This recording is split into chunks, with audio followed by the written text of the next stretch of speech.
Hello everyone, welcome back to my channel. आज की video में हम लोग बहुत इंपॉर्टेंट वीडियो है, इसमें पूरा द्रव्य गुण दैट इज द्रव्य गुण पार्ट 1 2 एज वेल एज आपका फार्मा वाला पार्ट सारा कुछ एक ही वीडियो में कवर करेंगे। ये चौखमा पब्लिकेशन की एक शॉर्ट बुक आती है, उससे मैं आपको ये कवर कराने वाली हूँ। ये पीडीएफ आपको मेरे टेलीग्राम पे मिल जाएगा।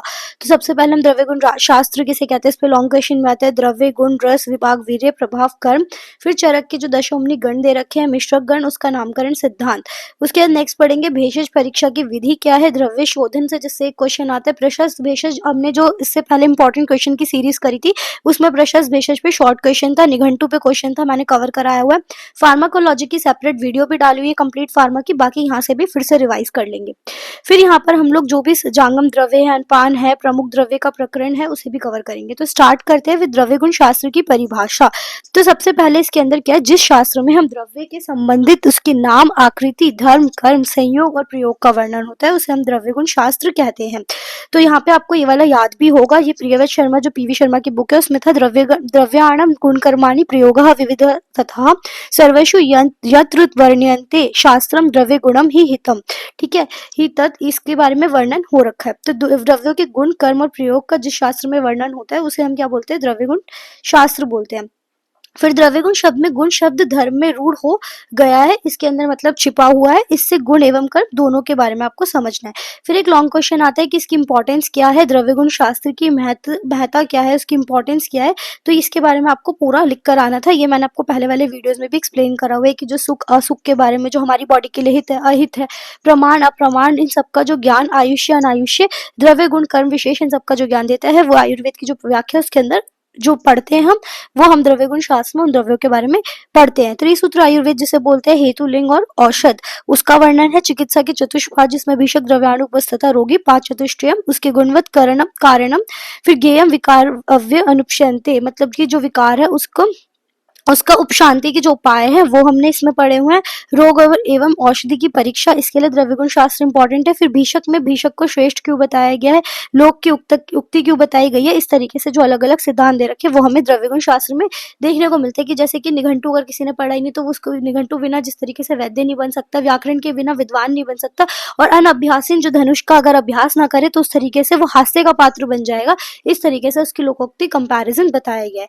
फिर द्रव्य गुण विज्ञान के कुछ मौलिक सिद्धांत है, जैसे कि षट पदार्थ सिद्धांत है, सामान्य विशेष गुण द्रव्य कर्म समवाय, पंच महाभूत सिद्धांत है जिसमें आकाश, वायु, अग्नि, जल और पृथ्वी के बारे में वर्णन है। फिर नेक्स्ट आता है आपका इसी के अंदर कि जो पंच महाभूत होते हैं इसमें क्रमशः क्या क्या गुण मिलते हैं। तो फर्स्ट वाला जो गुण शब्द, स्पर्श, रूप, रस एवं गंध के उसके क्रम से हमें पंच महाभूत के गुण देखने को मिलते हैं। और जो भूत है वो नैसर्गिक गुण है उनका। इसके अतिरिक्त पिछले पिछले भूत जब अगले अगले भूतों से अनुप्रवेश सम्मिलन होता है तो हमें पता है अगले अगले भूत में पिछले पिछले गुण उसके अंदर भी आ जाते हैं। फिर रस आदि पंच पदार्थ का भी सिद्धांत इसमें द्रव्य गुण शास्त्र में बताया गया कि रस गुण वीर्य विपाक शक्ति, षड रस का सिद्धांत बताया गया है, और रस न अर्थो ही रसा। फिर जो रस इंद्रिय द्वारा जो अर्थ ग्रहण किए जाते हैं उसे हम रस कहते हैं, जिसमें 6 संख्या बताई गई है। षड पदार्थ जिसके अंदर षड रस, जिसके अंदर मधुर, अम्ल, लवण, कटु, तिक्त, कषाय का वर्णन आपको देखने को मिलता है। फिर सब पदार्थ का भी सिद्धांत इसी में द्रव्य गुण शास्त्र के फर्स्ट चैप्टर में है, द्रव्य, रस, गुण, वीर्य, विपाक शक्ति एवं कर्म। फिर अब नेक्स्ट चैप्टर की तरफ मूव करते हैं, दैट इज द्रव्य। तो द्रव्य क्या होता है वो पूछ सकते हैं। तो द्रव्यति गच्छति परिणाम भिक्षणमति द्रव्यम, जो सदैव परिणाम को प्राप्त हो जाता है, जिसमें परिणाम का ज्ञान होता है, उसी को हमने द्रव्य कहा है। द्रव्यति गच्छति संयोग विभाग आदि गुणानिति व द्रव्यम, मतलब जिसमें संयोग और विभाग वाले गुण हो, वह पदार्थ जो परिणाम को प्राप्त हो। फर्स्ट आपको द्रव्य की डेफिनेशन में लिखना है। सेकंड, अथवा जो कि संयोग मतलब मिलना और विभाग दोनों को प्राप्त, दैट इज द्रव्य। इसके लक्षण की बात करें तो ये आपको पता ही, यत्र आश्रितः कर्म गुणः कारणम समवायत तद द्रव्य, मतलब जिसमें कर्म और गुण दोनों समवाय, जिनको अलग नहीं किया जाता, ऐसे संबंध से आश्रित होते हैं, उसको हम जो समवाय कारण होने के कारण जिसके अंदर गुण कर्म ये सब समवाय आश्रित रहते हैं उसको हम द्रव्य कहते हैं। सुश्रुत ने क्या बताया, जो क्रिया युक्त हो, गुण युक्त हो और समवाय कारण हो वह क्या है, द्रव्य है। फिर जो क्रिया युक्त, गुण युक्त, समवाय कारण हो इसको हम क्या कह रहे हैं, द्रव्य। और अनुभव जो अलग से मत दे रखे उसमें क्या है, जो द्रव्यत्व जाति वाला हो, गुणयुक्त वाला हो, समवाय कारण हो, सबने सेम तरीके से ही बताया, बस उसी को अपना अलग अलग आचार्यों का नाम देके लिखना है। प्रियव्रत शर्मा ने बोला गुण कर्म आश्रय भूतम, द्रव्य जो गुण और कर्म है वो किसके आश्रय लेके रहते हैं, द्रव्य का। फिर द्रव्य का पंच भौतिकत्व, इस पे भी क्वेश्चन आता है आपका एक शॉर्ट, कि सभी द्रव्य क्या होते हैं, पंच भौतिक होते हैं। ठीक है। फिर नेक्स्ट आता है द्रव्य का औषधत्व। इस पे भी पूछते हैं कि जो द्रव्य है वो अलग अलग औषधि के बनाने के काम आता है। ठीक है, अलग अलग युक्ति यूज करके हमें औषधि देनी पड़ती है। फिर द्रव्य प्राधान्य में युक्ति, द्रव्य प्राधान्य में क्या है, युक्ति का यूज। ठीक है, तो हमें ऐसा नहीं है कि हमें यही नहीं पता होगा कितनी डोज किसको देनी है, किस वाले डिजीज में देनी है। तो इस तरीके से हमें उसके यूजेस बताए गए हैं। ठीक है, तो द्रव्य में रस आदि को क्या बताया गया, श्रेष्ठम बताए गए, और वो द्रव्य के अंदर क्योंकि आश्रय लेके रहते हैं। तो द्रव्य रस आदि वगैरह में कौन श्रेष्ठ है, द्रव्य, क्योंकि द्रव्य के अंदर ही क्या रहते हैं, गुण कर्म वगैरह समवाय संबंध से रहते हैं। फिर द्रव्य का वर्गीकरण है, टोटल 9 बताए गए हैं आयुर्वेद विशेषीकरण न्याय मत के अनुसार, जिसके अंदर खा आदि सारे गुण जो 5 महाभूत, फिर मन काल दिशा ऐड करके टोटल 9 हो जाएंगे। तो यहाँ पे देख सकते हो आकाश वायु अग्नि जल पृथ्वी आत्मा मन काल दिशा टोटल आपके 9 है। फिर कारण द्रव्य जिनकी संख्या 9 बताई गई है, जिसमें मूर्त जो परमाणु द्रव्य दैट इज 5 जो हमारे महाभूत है, और अमूर्त जो इसमें विभू है दैट इज 4 जैसे आकाश काल दिशा एंड आत्मा। कार्य द्रव्य असंख्य से बताए गए हैं, जैसे अगर संख्या बोले तो एक कौन सा है, चेतन, जिसमें सा इंद्रिय वाली, अंतः चेतन जिसमें आएगा वनस्पति वानस्पति, फिर आपके औषध और विरुद्ध, ये चेतन द्रव्यों के एग्जाम्पल है। कार्य द्रव्य क्या, अंतः चेतन आएगा जिसमें वनस्पति आएगा, जिसके अंदर आपका पुष्प और फल, वानस्पति जो अपुष्प होते हैं जिसके अंदर पुष्प नहीं होता। फिर आते हैं औषध जिसमें हम लोग फल और का पाक होने के बाद जो खत्म हो जाते हैं पेड़, फिर औषध बन जाती है। फिर विरुद्ध होते हैं जिसके अंदर हम मेहंदी लताएं पड़ते हैं, जो बेल वाली होती है वो सारी विरुद्ध में आती है। का बही और अंतः चेतन के अकॉर्डिंग क्या है, जरायुज होगा, जैसे पशु मनुष्य वाले उनको हम जरायुज बोलेंगे, जो अंडे से उत्पन्न होगा, जिसमें खग सर्प ये सारे होंगे वो अंडे से उत्पन्न होंगे तो उसे हम अंडज बोलेंगे। फिर आएगा आपका स्वेदज जिसमें आएगा आपकी कीट हो गई, पिपलीका हो गई, और ये सारी, और उद्भिज में क्या होगा, इंद्रगोप इसका एग्जाम्पल है। फिर आचेतन, ये आपकी क्लासिफिकेशन ऑफ द्रव्य पे लॉन्ग क्वेश्चन आता है। आचेतन द्रव्य में खनिज हो गया, धातु और अधातु और कृत्रिम हो गया। फिर आते हैं द्रव्य के अन्य भेद, जिसमें आपको योनि भेद से लिख कर आना है जांगम। फिर आपके उद्भिद भेद से वनस्पति का आ गया जिसमें ये चारों। फिर हमें लिख कर आना है यहाँ पर पार्थिव द्रव्य और भौम द्रव्य। प्रयोग भेद से फिर से 2 औषध और आहार। फिर रस भेद से मधुर स्कंद, अम्ल स्कंद, कवर्ण, कटुक, तिक्त और कषाय, ये लिख कर आना है। फिर प्रभाव भेद से 3 दोष शामक, धातु प्रकोपक और स्वास्थ्य अनुवर्तन। फिर आहार भेद से टोटल 12 वर्ग आपको लॉन्ग में ही लिख कर आना है, शुद्ध धान्य, शमी धान्य, मांस, शाक, फल, हरित, मध्य। फिर आपका जल, गौरस, इक्षु, कृत्तान और आहार उपयोगी वर्ग।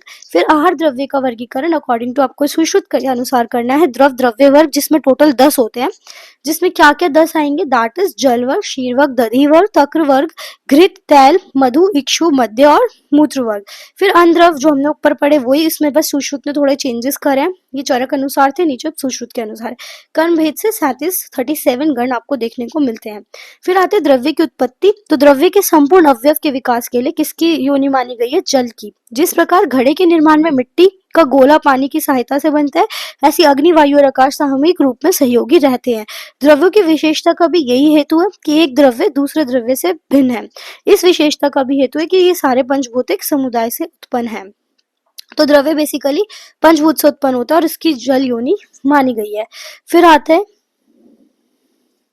द्रव्य प्रधान्य, जिसमें अलग अलग इसके, हाँ, द्रव्य क्यों प्रधान है ये पूछा जाता है। तो व्यवस्थित होने के कारण, नित्य होने के कारण, स्वजातीय अवस्थान के कारण, पंच इंद्रियों से ग्रहण होने के कारण, आश्रय देता है, वो आरंभ सामर्थ्य होता है, इसमें शास्त्र प्रमाण है, क्रम अपेक्षिता रखता है, साथ में एक देश साध्य होने के कारण, और विकल्प सामर्थ्य, प्रतिघात सामर्थ्य और तरतम अयोग अनुपलब्धि। ठीक है, अलग अलग योग इसके देखने को मिलते हैं, इसलिए द्रव्य प्रधान है। फिर आते हैं गुण के बारे में। तो गुण का मतलब क्या होता है, जिसके द्वारा लोग द्रव्य की ओर जो आकर्षित होंगे, कि आपकी जैसे क्वालिटीज है किसी सब्सटेंस की जिससे आप उसकी तरफ अट्रैक्ट हो रहे हो, तो उसे हम उसका गुण बोलेंगे। ठीक है, उसके इनर क्वालिटीज को गुण बोलेंगे।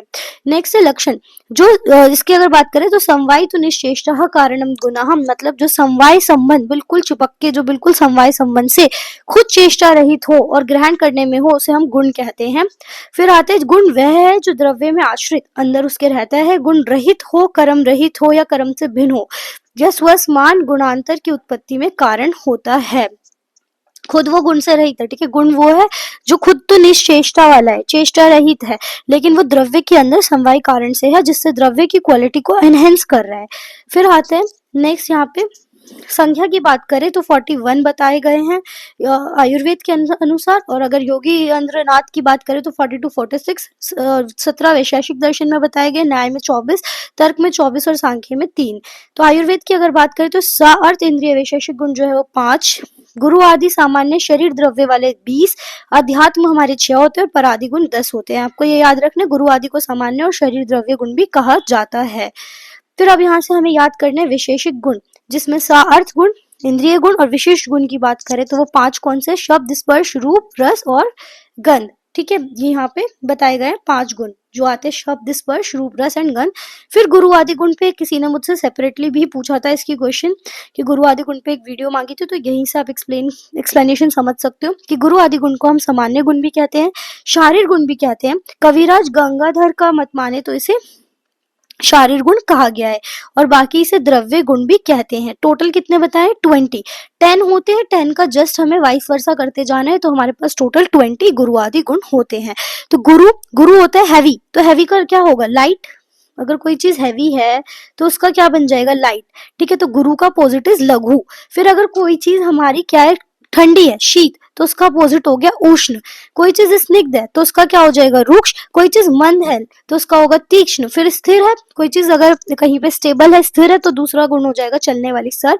कोई चीज बहुत सॉफ्ट है तो उसका कठिन। फिर विशद, बिल्कुल क्लियर है, बिल्कुल क्रिस्टलाइन जैसे क्लियर वाटर। पिच्छल होगा स्लाइमी। शैलक्षण होगा तो उसका हो जाएगा खर। अगर कोई चीज बहुत सटल, बहुत छोटी है तो उसका मोटा गुण स्थूल। सांद्र है तो उसका हो जाएगा द्रव। ठीक है, तो ये गुण होते हैं गुरु आदि गुण। अब उसके बाद हमें जो पढ़ना है दैट इज गुरु। गुरु गुण क्या होता है? हैवीनेस। मैंने अभी आपको बताया किसी वस्तु के जो प्रथम पतन का जो असमवाय कारण होता है उसका वो गुरुत्व ही कारण है, उसका अलग होने का ना कारण है, दैट इज असमवाय, दैट इज गुरुत्व। लाइटनेस की बात करें, जैसे वायु और अग्नि की जब अधिकता किसी द्रव्य में होती है तो वो लाइट फील करवाती है। अगर हम शरीर में उष्णता कम करने वाला अगर द्रव्य, दैट इज शीत इन नेचर। जिसमें शरीर में उष्णता की वृद्धि हो जाएगी तो शीत गुण से अपोजिट, दैट इज आपका उष्ण हो जाएगा। स्निग्ध की बात करें, इसको स्नेह भी बोलते हैं, सूदिंग होते हैं। स्लाइमी, स्निग्ध मतलब स्नेह वाला, जैसे ऑयली जैसे बोल सकते हैं। तो पिंडी भाव के हेतु का नाम स्नेह होता है। प्रशस्त बात में अमूर्त और वैशेषिक गुण ने इसको माना है। रुक्ष की बात करें तो जिससे शरीर का शोषण हो जाए, शक्ति का ह्रास हो, शोषण करने वाली शक्ति को हम रुक्ष गुण कहते हैं। स्निग्ध के जस्ट विपरीत जो होता है वो रुक्ष होता है। मंद की अगर बात करें, डलनेस, लाइट, मतलब बिल्कुल लो इंटेंसिटी, तो जिस गुण के कारण शरीर में शमन कर्म होगा वह मंद गुण है। ठीक है, फिर तीक्ष्ण जो होगा शार्प गुण, तो शोधन करने के लिए क्या यूज होगा? हमारा तीक्ष्ण गुण। स्थिर की बात करें, जो चले ना, दैट इज इमोबाइल, जिस गुण के कारण शरीर में धारण शक्ति आती है, दैट इज स्थिरता, स्थिर गुण। सरदव, दैट इज मोबिलिटी। ठीक है, तो मोबिलिटी जिस गुण के कारण प्रेरक होता है, जो चलने में हेल्प करता है, वो सर गुण है।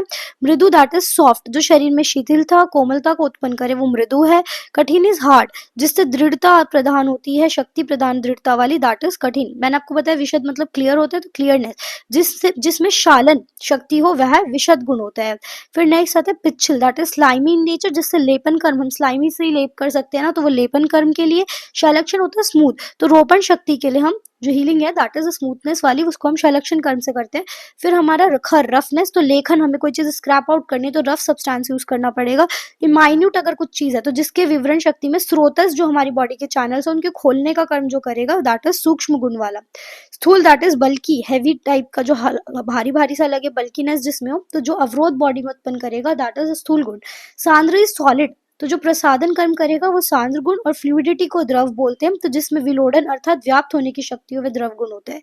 फिर हमारा नेक्स्ट आता है, आधुनिक दृष्टि से बताया गया है कि इसके भौतिक संगठन क्या क्या है। तो गुरु मतलब हैवीनेस, इसके अंदर पृथ्वी और जल। लघु मतलब लाइटनेस, इसमें वायु, आकाश और अग्नि होंगे। स्निग्ध मतलब सूदिंगनेस, ये जल की प्रॉपर्टी हो गई। ड्राइनेस जैसे पृथ्वी, अग्नि और वायु की भौतिक संगठन हाई मिलेंगे। द्रव में जल का, सांद्र में पृथ्वी का, इस तरीके से आपको ये सारे याद करना है। नेक्स्ट आता है आध्यात्मिक गुण, जिसमें इच्छा, द्वेष, प्रियतन, बुद्धि, सुख और दुख ये होते हैं। फिर पराधि गुण में क्या होता है? परतव, इसी के जस्ट अपोजिट अपर्तव। फिर युक्ति, संख्या, संयोग, विभाग।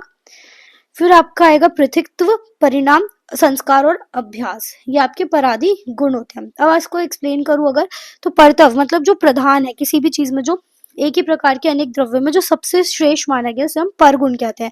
अपरतव का मतलब क्या होता है? इसका मतलब अप्रधान है, एक समान जाति के द्रव्य में जो निकृष्टम, बिल्कुल खराब वाला होगा, उसे हम बोलेंगे अपरतव। युक्ति, जो हम योजना, जो हम अपने सेंसेस यूज करते हैं उसे युक्ति कहते हैं। 1 2 3 4 जो गणना है, दैट इज संख्या। संयोग, 2 या 2 से अधिक द्रव्यों को मिलाने को हम संयोग बोलेंगे। इसके प्रकार आपको DAS से याद रखने हैं, दैट इज आपका दास। ठीक है, तो द्विंद कर्मज संयोग, सर्व कर्मज संयोग और एक कर्मज, ये इसके टाइप्स होते हैं संयोग के। नेक्स्ट आएगा आपका यहाँ पे विभाग। द्रव्यों का जो विभाजन करे, मतलब जो संयोग हो गया है, कंजक्टिवनेस है, उसको अलग कर देगा। इसमें भी द्विंद कर्मज, संयोग, सर्वकर्मज और एक कर्मज का अलग करेंगे, तो इसके विभाग को ही 3 टाइप्स है। पृथक जो एक से दूसरे को डिफरेंशिएट करे, इसमें 3 तरीके के होते हैं, असंयोग, संयोगज, वैलक्षणी और अनेकता। परिणाम की बात करें, किसी वस्तु को जो मापते हैं, तोलते हैं, ये 4 प्रकार का है, अणु, महत्व, ह्रस्व और दीर्घ। फिर आते हैं संस्कार। संस्कार ही गुणांतरधानम हम पढ़ते हैं, जिसके कारण द्रव्यों के स्वाभाविक गुण में कुछ परिवर्तन लाया जाए। इसके अंदर आते हैं टाइप्स जो है वेग, स्थिति, स्थापक और भावना। ठीक है, ये आपके 3 तरीके का देखने को मिलता है। इसको आप याद कर सकते हो बीवीएस से। फिर नेक्स्ट है अभ्यास। अभ्यास, जब किसी द्रव्य विशेष को निरंतर सेवन करते रहेंगे तो उसे अभ्यास क्रिया बोलेंगे। गुणों की कार्मुकता की अगर बात करें तो द्रव्य आश्रित गुणों का अनुमान उनके कर्मों द्वारा ही होता है। गुण में प्रधान, गुण क्यों प्रधान है, इसमें रस का अभिभाव होता है, रस अनुग्रह होता है, विपाक कारणत्व, उसके कर्म बहुल्य, अपदेश, प्रयोग बहुल्य, अलग अलग प्रयोग में यूज हो जाएगा। उपदेश के कारण विषय बहुल्य, संख्या बहुल्य और अनुमान के कारण गुण प्रधान तब देखने को मिलता है। फिर नेक्स्ट चैप्टर है रस। शरीर का आद्य धातु जो बनता है दैट इज रस। ये निरंतर गतिशील होता है, इसी को रस धातु भी कहते हैं। जो सभी धातुओं को आत्मसात कर लेता है उसे हम रस या पारद भी कहते हैं। जो शरीर में प्रयुक्त होने से शीघ्र फैल जाए उसे हम रस कहते हैं। जो रस इंद्रियों द्वारा वस्तु का ग्रहण हो जाता है उसे हम रस कहते हैं। फिर आप यहाँ पे पढ़ते हैं रसना दैट इज जीवा, उसके अर्थ को ग्राही करने वाले को हम रस कहते हैं। संख्या की बात करें तो अलग अलग है षड्रस। तो अमधुर की बात करें दैट इज स्वीट, इसका बल सबसे ज्यादा है, this is the increasing order of बल। फिर मधुर, अम्ल, लवण, कटु, तिक्त, कटु और कषाय, ये आपको याद रखना है बल के अकॉर्डिंग।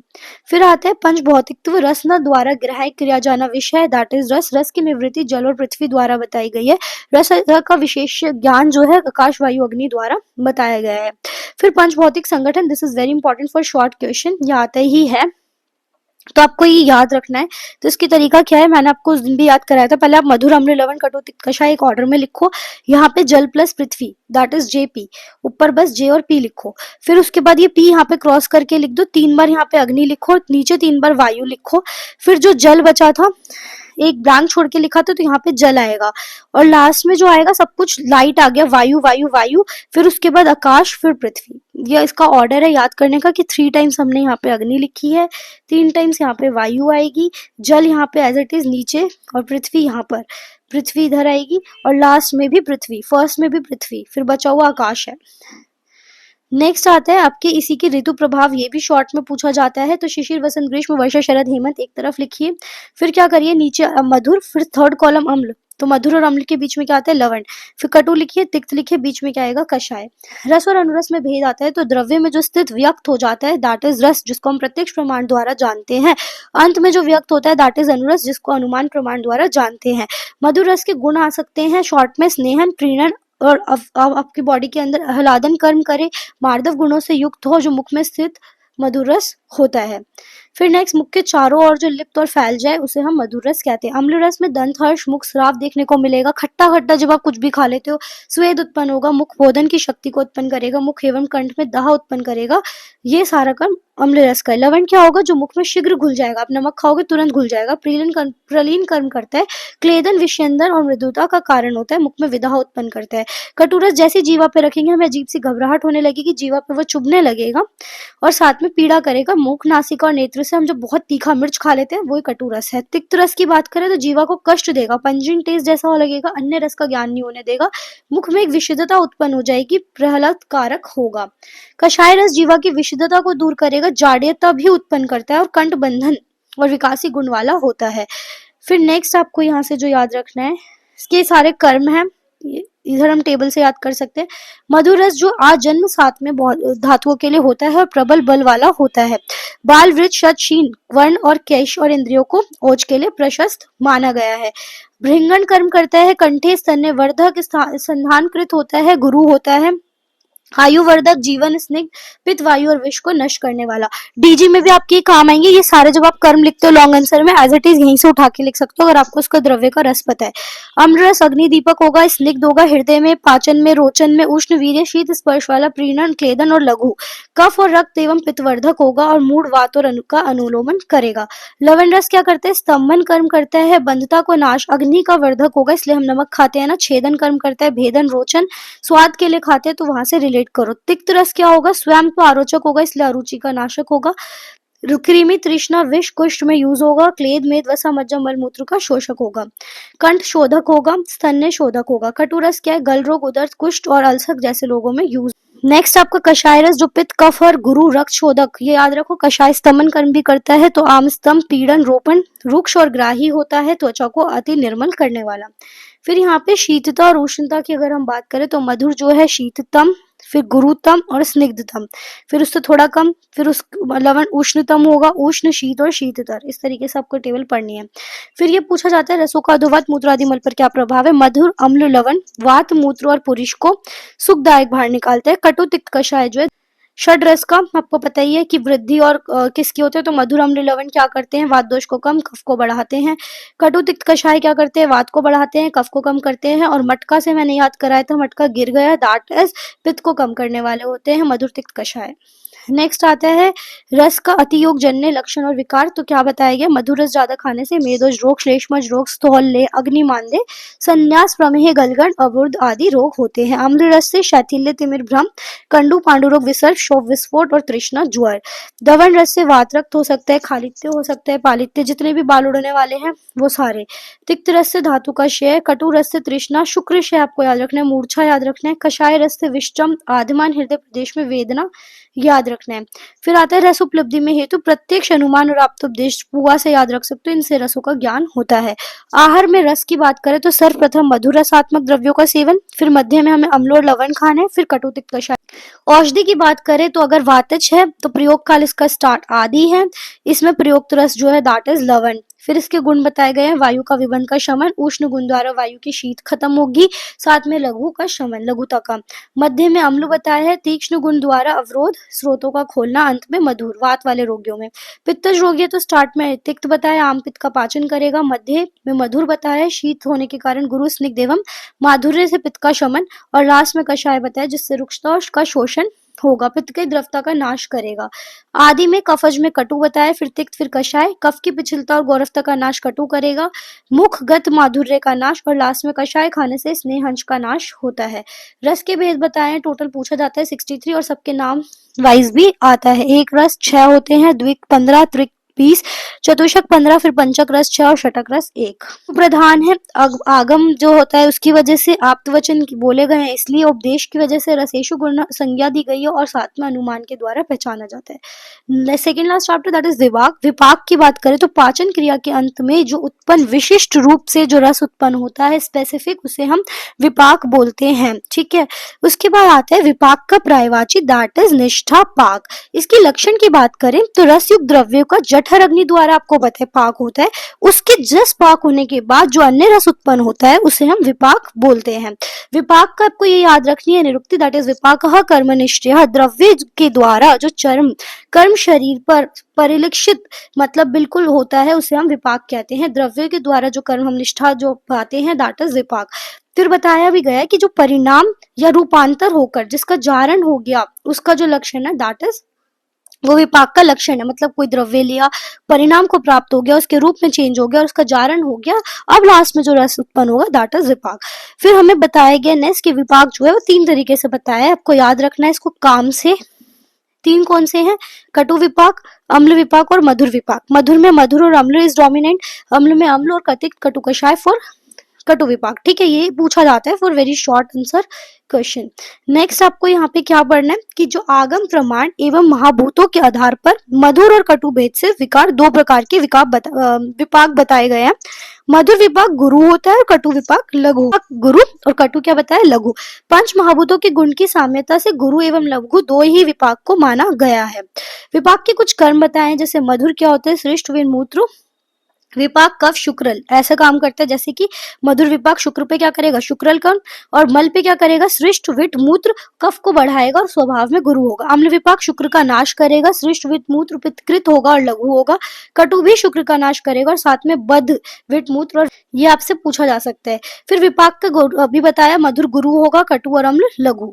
फिर विपाक क्यों प्रधान्य है ये पूछ सकते हैं, ये तो प्रशमन कर्म करता है, धातु उपदेहत कर्म करता है। विपाक्ष जो होता है वो क्या करता है, विपाक 7 गुण ने गुणवत्ता के कारण अपना प्रधान है और शास्त्र में प्रमाण है इसका, चिकित्सा के कारण ये प्रमाण है, आरोग्य में प्रयोजन करा जाता है, इसलिए विपाक प्रधान है।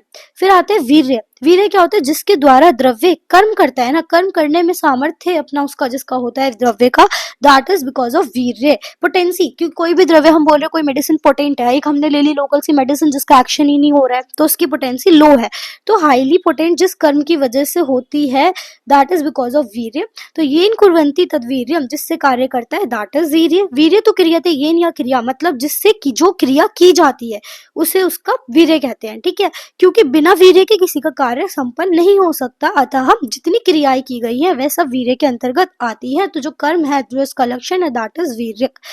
फिर नेक्स्ट आते हैं कर्म लक्षण ही उसका वीर्य है। वीर्य वह शक्ति है जिससे द्रव्य अपना कर्म करने में सामर्थ होता है।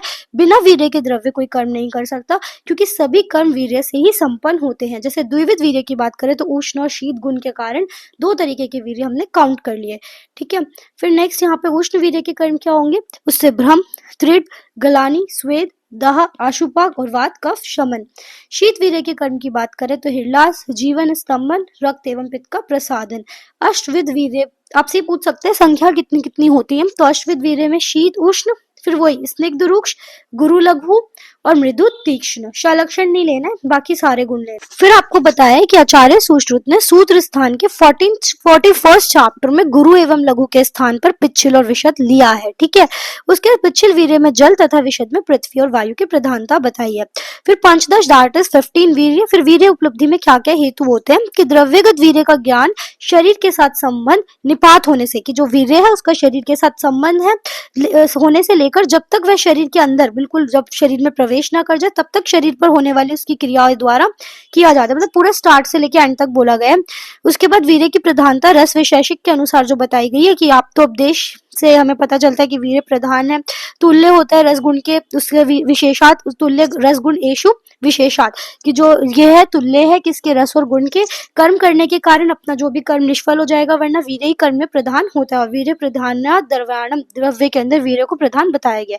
फिर प्रभाव की बात करें तो जिसके कारण द्रव्य में कोई विशिष्ट, मतलब अभी तक तो हमने सारे जो भी कर्म करने हैं उसकी पोटेंसी की बात करी कि एक्शन उसे करना है, ठीक है। अब मैं बोलूं कोई ड्रग है उसका स्पेसिफिक एक्शन है, दैट इज कि ये इस पे जाके ही काम करेगा, उसका जो विशिष्ट सामर्थ्य है कि इसके अंदर ये स्पेसिफिक चीज है, वो उसका प्रभाव कहलाती है।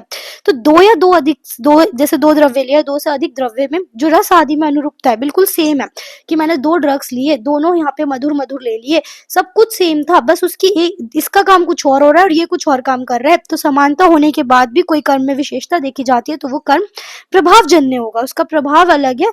इसी वजह से रस एवं विपाक आदि में भी समानता देखी गई। फिर भी द्रव्य का जो प्रमुख कर्म होगा उसका एक्शन होगा, कि अगर हम अम्ल या फिर अर्जुन की बात करें तो कार्डियोटोनिक इफेक्ट दिखा रहे हैं, तो उसके अंदर जो स्पेसिफिसिटी उसकी आएगी दैट इज विशिष्ट कर्म शक्ति स्वभाव के अंदर वो हमें मिलेगी। जैसे द्रव्य की स्वाभाविक विशिष्ट शक्ति को हम प्रभाव कहेंगे। फॉर एन एग्जाम्पल शिरीष विषग्न होता है और अर्जुन मैंने अभी बताया हृदय पे काम करता है। पर्यायवाची क्या है? इसको हम विशिष्ट शक्ति की स्पेसिफिक पोटेंसी बोलेंगे। अगर आपकी किसी स्टूडेंट की कोई स्पेसिफिक पोटेंसी की वो टेबल टेनिस में अच्छा है, कोई बैडमिंटन में अच्छा है, तो अचिंत्य शक्ति जिसको हम नहीं सोच सकते, और अमीमांस्य शक्ति भी बोलते हैं, अतर्कीय शक्ति भी बोलते हैं, अनवधारणीय शक्ति भी इसको हम बोलते हैं। अब आपसे ये पूछा जाता है, ठीक है, जैसे चित्रक और दंती है वो समान गुण वाले होने के बाद भी पूछते हैं दंती क्या करती है? विरेचन, ठीक है, ये लेकिन चित्रक यहाँ पे लिखा है कि दंती की विरेचन वाली स्पेसिफिक पोटेंसी देखने को मिलती है। विषों की विषग्नता देखने को मिलती है, अलग अलग विष की।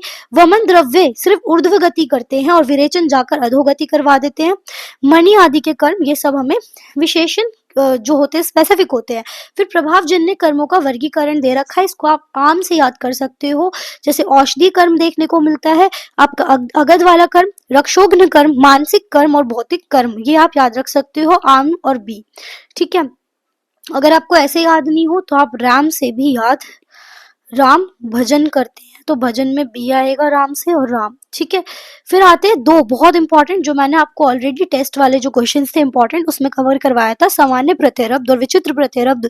इसमें क्या बताया था कि जिन द्रव्यों में विशेष हो, ठीक है, जिन द्रव्य विशेषों में द्रव्य और तद आश्रित रस आदि भौतिक संगठन, मतलब सब कुछ सेम है। आपने 2 ड्रग्स लिए 1 एंड 2, दोनों में रस गुण वीर्य विपाक आपको सब कुछ सेम दिखा, सेम अलाइनमेंट वाला, तो उसको बोलेंगे समान प्रत्यरब्ध।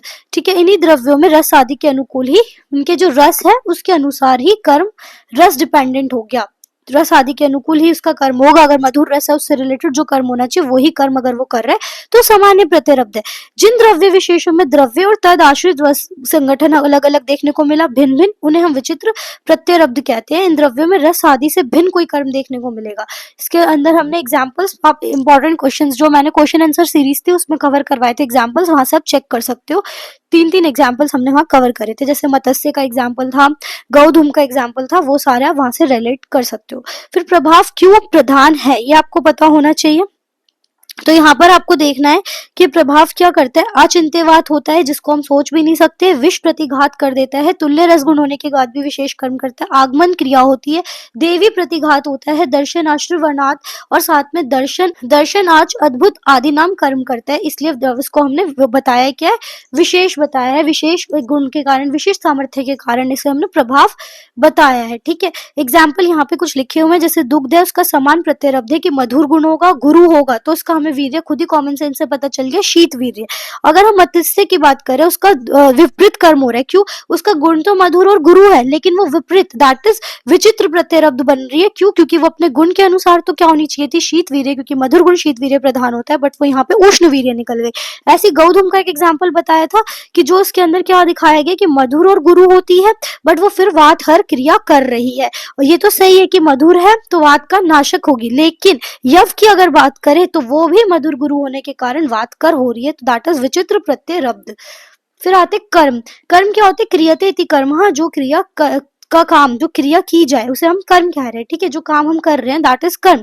तो जिसमें संयोग और विभाग में अनपेक्ष स्वतंत्र जो कारण है कि संयोग और विभाग जो हो रहा है तथा द्रव्य में जो आश्रित है उसे हम कर्म कह रहे हैं। जो संयोग विभाग में अनपेक्ष स्वतंत्र कारण है कि जो कार्य हो रहा है कि कोई चीज अगर हमने फेंकी तो वो जाके एक तरफ से तो द्रव्य से सेपरेट भी हो रही है और एक तरफ उसके पास आ रही है किसी ऑब्जेक्ट के, तो उसको हम संयोग विभाग का जो स्वतंत्र, कोई और रीजन की नीड ही नहीं है, तो वो कर्म है।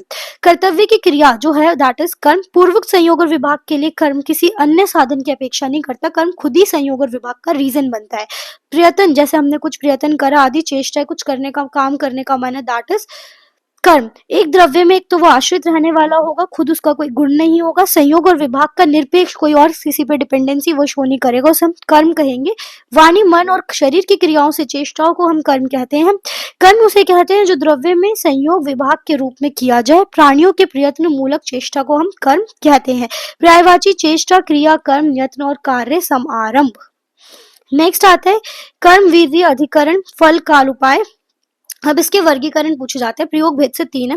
लोकल एक्शन, आपने कहीं पे एप्लीकेंट लगाया, कहीं चोट लगी, दैट इज स्थानिक कर्म। सर्वदाहिक कर्म, जो पूरी बॉडी में सिस्टमिक एक्शन में सर्वदाहिक।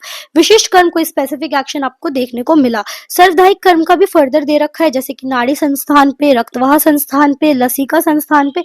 ये आपने जो DG2 के ड्रग्स है उसमें भी पढ़ा है। नाड़ी संस्थान में हमें मेध्य, मदकारी, संज्ञा स्थापन, निद्रा जनन, निद्रा शमन, वेदना स्थापन, आक्षेप जनन, आक्षेप शमन, ऐसे ज्वर, अग्न और विदाही, इस तरीके के कर्म हम अलग अलग लिख कर आते हैं। तो आपके ये श्वसन पे, फिर पाचन पे, फिर उसके बाद प्रजनन संस्थान पे, मूत्रवा संस्थान, ज्ञान इंद्रिय पे, फिर आपको इस तरीके से लिखना होता है। फिर विविध कर्म के भेद बताए, जैसे दीपन कर्म की अगर हम बात करें तो मिश्री, सौंफ और रामट आपका एग्जाम्पल दे रखा है। जो अग्नि, दीपन क्या होता है, जो अग्नि को वर्धन कर दे। फिर पाचन कर्म की, जैसे नाग केसर बहुत अच्छा काम करता है पाचन के लिए। संशोधन कर्म के लिए देवदालिका फल, मदन फल, त्रिवृत। संशमन, जो बॉडी में दोषों को वहीं की वहीं शांत करे लेकिन बॉडी से बाहर ना निकाले, तो दैट इज अमृता। यहाँ पे एग्जाम्पल है ग्लोई का प्रायवाची है। अनुलोमन, जो बॉडी से वायु का अनुलोमन करती है, हरित की और शुंठी। फिर संस्वन कर्म दे रखा है, कृतमालक इसका एग्जाम्पल है। भेदन कर्म दे रखा है जिसका चित्रक एग्जाम्पल है। आप उस वीडियो को रेफर कर सकते हो, मैंने वहां पर सारी सबकी डेफिनेशंस कवर भी करवाई हैं। कटुकी, दैट इज भेदन। फिर रेचन के लिए आपका त्रिवृत है। छेदन कर्म जो करता है दैट इज क्षार। फिर आपका लेखन कर्म बताया गया है जिसमें मधु है। फिर उसके बाद आपका ग्राही कर्म शुंठी करती है, जो दीपन पाचन करके वहीं की वही दोषों का द्रव का जो है शोषण कर दे, और ग्राही कर्म जो शुंठी और जीरक कर रहा है। स्तंभन कर्म में रोक्षिता प्रधान होती है और वहां पे लघु पाचक वाला ये होता है, साथ में वहीं पर द्रव्यों को स्तंभित करता है। कषाय गुण वाला होता है, इसमें वत्सक और टुंटुक इसका एग्जाम्पल था। फिर मदकारी का एग्जाम्पल मध्य है। प्रमथी जो हमारे दोषों को क्या करता है, मथ के एक तरीके से बॉडी से स्रोतसों से जो उसका दोषों का संचय हो चुका है उनको मथ के बॉडी से बाहर निकालता है, स्रोतों का मुख विशुद्ध कर देता है। मरीच और वचा इसका एग्जाम्पल है। अभिषंधि पैच्छल्य गुण और गौरव वाला होता है, उसमें रोकावट गौरवता उत्पन्न करता है। अभिषंधि होता है जैसे दही। फिर आपका विवाही जो पहले मैंने याद कराया था, वह से विवाहित में व्याप्त हो जाए पूरी बॉडी में, तो व्याप्त हो जाता है बॉडी के अंदर, तो इसको हम विवाही बोलते हैं। तो व्याप्त के कारण जैसे विष पूरी बॉडी में और भंग फैल जाता है। फिर विकासी होता है जो संधि के बंधन को शिथिल करता है, पहले व्याप्त होगा वहां से, फिर आपका से संधि बंधन मैंने याद कराया था, क्रमुक और कौद्रव। नेक्स्ट इसका रसायन है जो क्या होता है, जाकर बॉडी के अंदर व्याधि का शमन करे, नाशन करे और जरा को कम आयु को बढ़ाए, लॉन्गिविटी को, और जरा दैट इज ओल्ड एजिंग को कम करे। अमृता और रुदंती इसका एग्जाम्पल है। फिर नेक्स्ट है वाजीकरण जो आवाजी को भी वाजी बना दे, भरोसा हर्ष खुशी प्रोवाइड करे, बल प्रोवाइड करे और स्त्री के प्रति आकर्षित करे, नागबला कपिकच्छु। फिर जीवनी कौन कौन सी होती है, शीर जीवनी महाकषाय, सारे बल्ले जो बलकर हो दैट इज बल्ले महाकषाय, भृंगन कर्म करे बॉडी के अंदर। फिर उसके बाद नेक्स्ट लंघन जैसे कि तिक्तर, शोधन, व्यायाम और लघु भोजन। मेध्य होती है जो मेध्य धीर रीति स्मृति को वर्धन करे दैट इज जलनिम और भ्रामरी। फिर आते हैं आपका नेक्स्ट यहाँ पर द्रव्य कुछ कर्म द्वारा, रस द्वारा काम करते हैं, वीर्य द्वारा, गुण द्वारा, विपाक द्वारा, प्रभाव द्वारा। इस प्रकार द्रव्य के संपूर्ण कर्म में ये सभी गुण सहायक होते हैं। स्वभावतः सबका बल समान होने पर रस को विपाक, इन दोनों को वीर्य और इनको प्रभाव से दबा देता है। इस तरीके से जब एक के ऊपर एक डिपेंडेंट है कि बल समान होने पर रस को कौन दबाएगा, विपाक, फिर इन दोनों को वीर्य और उन सबसे ऊपर होता है प्रभाव। फिर बल वैश्य होने पर रस आदि को में जो प्रबल होगा वह दुर्बलों को अपना अपना गर्म करके दबा देता है। फिर आता है चरक का दशोमनी गण, ठीक है, इसमें कौन कौन से आते हैं आपको पता है, टोटल 50 महाकषायों का वर्णन है। आपको ये सारे तो देखो एटलीस्ट याद होने चाहिए कि कौन कौन से महाकषाय, हर गण में 10-10 महाकषाय आते हैं। इसकी सेपरेट मैंने ट्रिक्स डाली हुई है, कुछ की तो लेखनी की डाली है, जीवनी की डाली है, इस तरीके से आप थोड़ा रिलेट करके भी याद कर सकते हो। और अगर किसी पर्टिकुलर की चाहिए तो आप मुझे कॉमेंट कर देना। जैसे अब यहाँ पे पढ़े हम, तो जीवनी में आता है आपका, इसको तो आप डायरेक्ट याद रख सकते हो, जीवक ऋषभक मेधा महामेधा, इनको ऐसे कोरिलेट करो, लास्ट में काका की राइमिंग है, जीवक ऋषभक मेधा महामेधा, काकोली, शीर काकोली, मुदक पर्णी, माशपर्णी, जीवंती और मधुक। भृंगनीय में क्या आएगा, थोड़ा भृंगन कर्म कौन करेगा, दूध करेगा, तो यहाँ पे आपको दूध से शीर याद आने चाहिए, तो शीरिनी और शीर, ठीक है, तो शीर काकोली और शीरनी। फिर आपको यहाँ से भद्रोदनी, वटायनी, ये याद रखना है, राज्य शवक और अश्वगंधा, काकोली, शीर काकोली हो गया। फिर उसके बाद आपको गंधा से एक और है अश्वगंधा और ऋष्यगंधा, भारद्वाज और प्यस्य। बाकी इसकी ट्रिक है बहुत छोटी सी, आप एक बार चेक कर लेना। नेक्स्ट आते हैं महाकषाय के बाद, पुष्टग्न पता होने चाहिए, खदीर, अभ्य, आमलकी, हरिद्रा, अरुष्कर, सप्तपर्ण, आरगवत, करवीर, विडंग और जाति प्रवाल। नेक्स्ट आता है आपका मिश्रक गण, ठीक है, इसके अंदर मिश्रक गण में एक तो भृत पंचमूल है, ठीक है, जिसके अंदर क्या आते हैं, बिल्व, अग्निवन, शौनक, पाटला, गंभारी, ठीक है, ये सारे आपके जो भृत पंचमूल के अंदर आते हैं, तो आपको ये याद रखने हैं। फिर उसके कषाय, तिक्त, उष्ण और कव्वातग्न होते हैं। लघु पंचमूल में आते हैं भृति, कंडकारी, शलपर्णी, कृष्णपर्णी, गौक्षुर। बाकी ये सब भी ऐसी आपको इसके स्पेसिफिक कोई ट्रिक तो नहीं है, बस आपको एक दो बार रीड करके याद हो जाएगा। इन दोनों को मिला के हम दशमूल बोलते हैं, ये आपको अच्छे से पता होना चाहिए। फिर वल्ली पंचमूल में क्या आता है, विदारी, सारीवा, गुड़ूची, रजनी और अजुश्रृंगी। कंटक पंचमूल में कंटक वाले आते हैं, त्रिकंटक, सैर्यक, शतावरी, गृध्रनखी और कर्मर्थ। फिर उसके बाद आपका आता है तृण, प्यास से याद रखना है कि दो कुश और काश भाई थे, उन्हें प्यास लग रही थी तो नलके के पास गए, वहां पर उन्हें दर्द हो गया खींचने में नलके को, कांड उसकी चुभ गई, तो कुश, काश, नल, दर्भ, कांडेक्षु। फिर आपका आता है नेक्स्ट मध्यम पंचमूल, जिसमें आएगा बला, पुनर्नवा, एरन, मुदुपर्णी और माशपर्णी। जीवनीय पंचमूल में आएगा काकोली, जीवक, ऋषभक, जीवंती और शतावरी, ठीक है। फिर आपको नेक्स्ट याद रखना है पंच पल्लव, इसमें 5 पल्ले कौन से, दैट इज आम्र, जम्बू, जो भी खट्टे खट्टे याद रखना है यहाँ पे, कपित, बीजपुर और बिल्व। फिर आते हैं पंच वल्कल, तो इसमें आपको याद रखना है न्योग्रत, उसके बाद आपका उदुम्बर, अश्वत्थ, पलक्ष और वेतस। इंपॉर्टेंट है ये क्योंकि ये मेरे खुद के एग्जाम में भी आया था और ये बहुत बार वाइवा में भी पूछते हैं। त्रिफला पूछा जा सकता है, तो हरित की, अम्ल की, विभित की, ये इजी सा है। त्रिकटु में क्या आते हैं, त्रियोष्ण, व्योश और कटुत्रिक, दैट इज मरीच, पिपली और शुंठी। त्रिमद भी पूछ सकते हैं, दैट इज विडंग, मुस्तक और चित्रक। आप इसको याद रख सकते हो, सीवी जो हम रिज्यूमे बनाते हैं उसमें, दैट इज सी से चित्रक, वी से विडंग और मुस्तक। चतुर्उष्ण में आते हैं पिपजुक उष्ण है, दैट इज पिपली, मरी, शुंठी और पिपली का मूल, तो इसको इससे रिलेट करो। फिर मिर्च गर्म होती है, देन शुंठी। पंचकोल आपसे पूछ सकते हैं, पिपली, पिपली मूल, चव्य, चित्रक और नागर।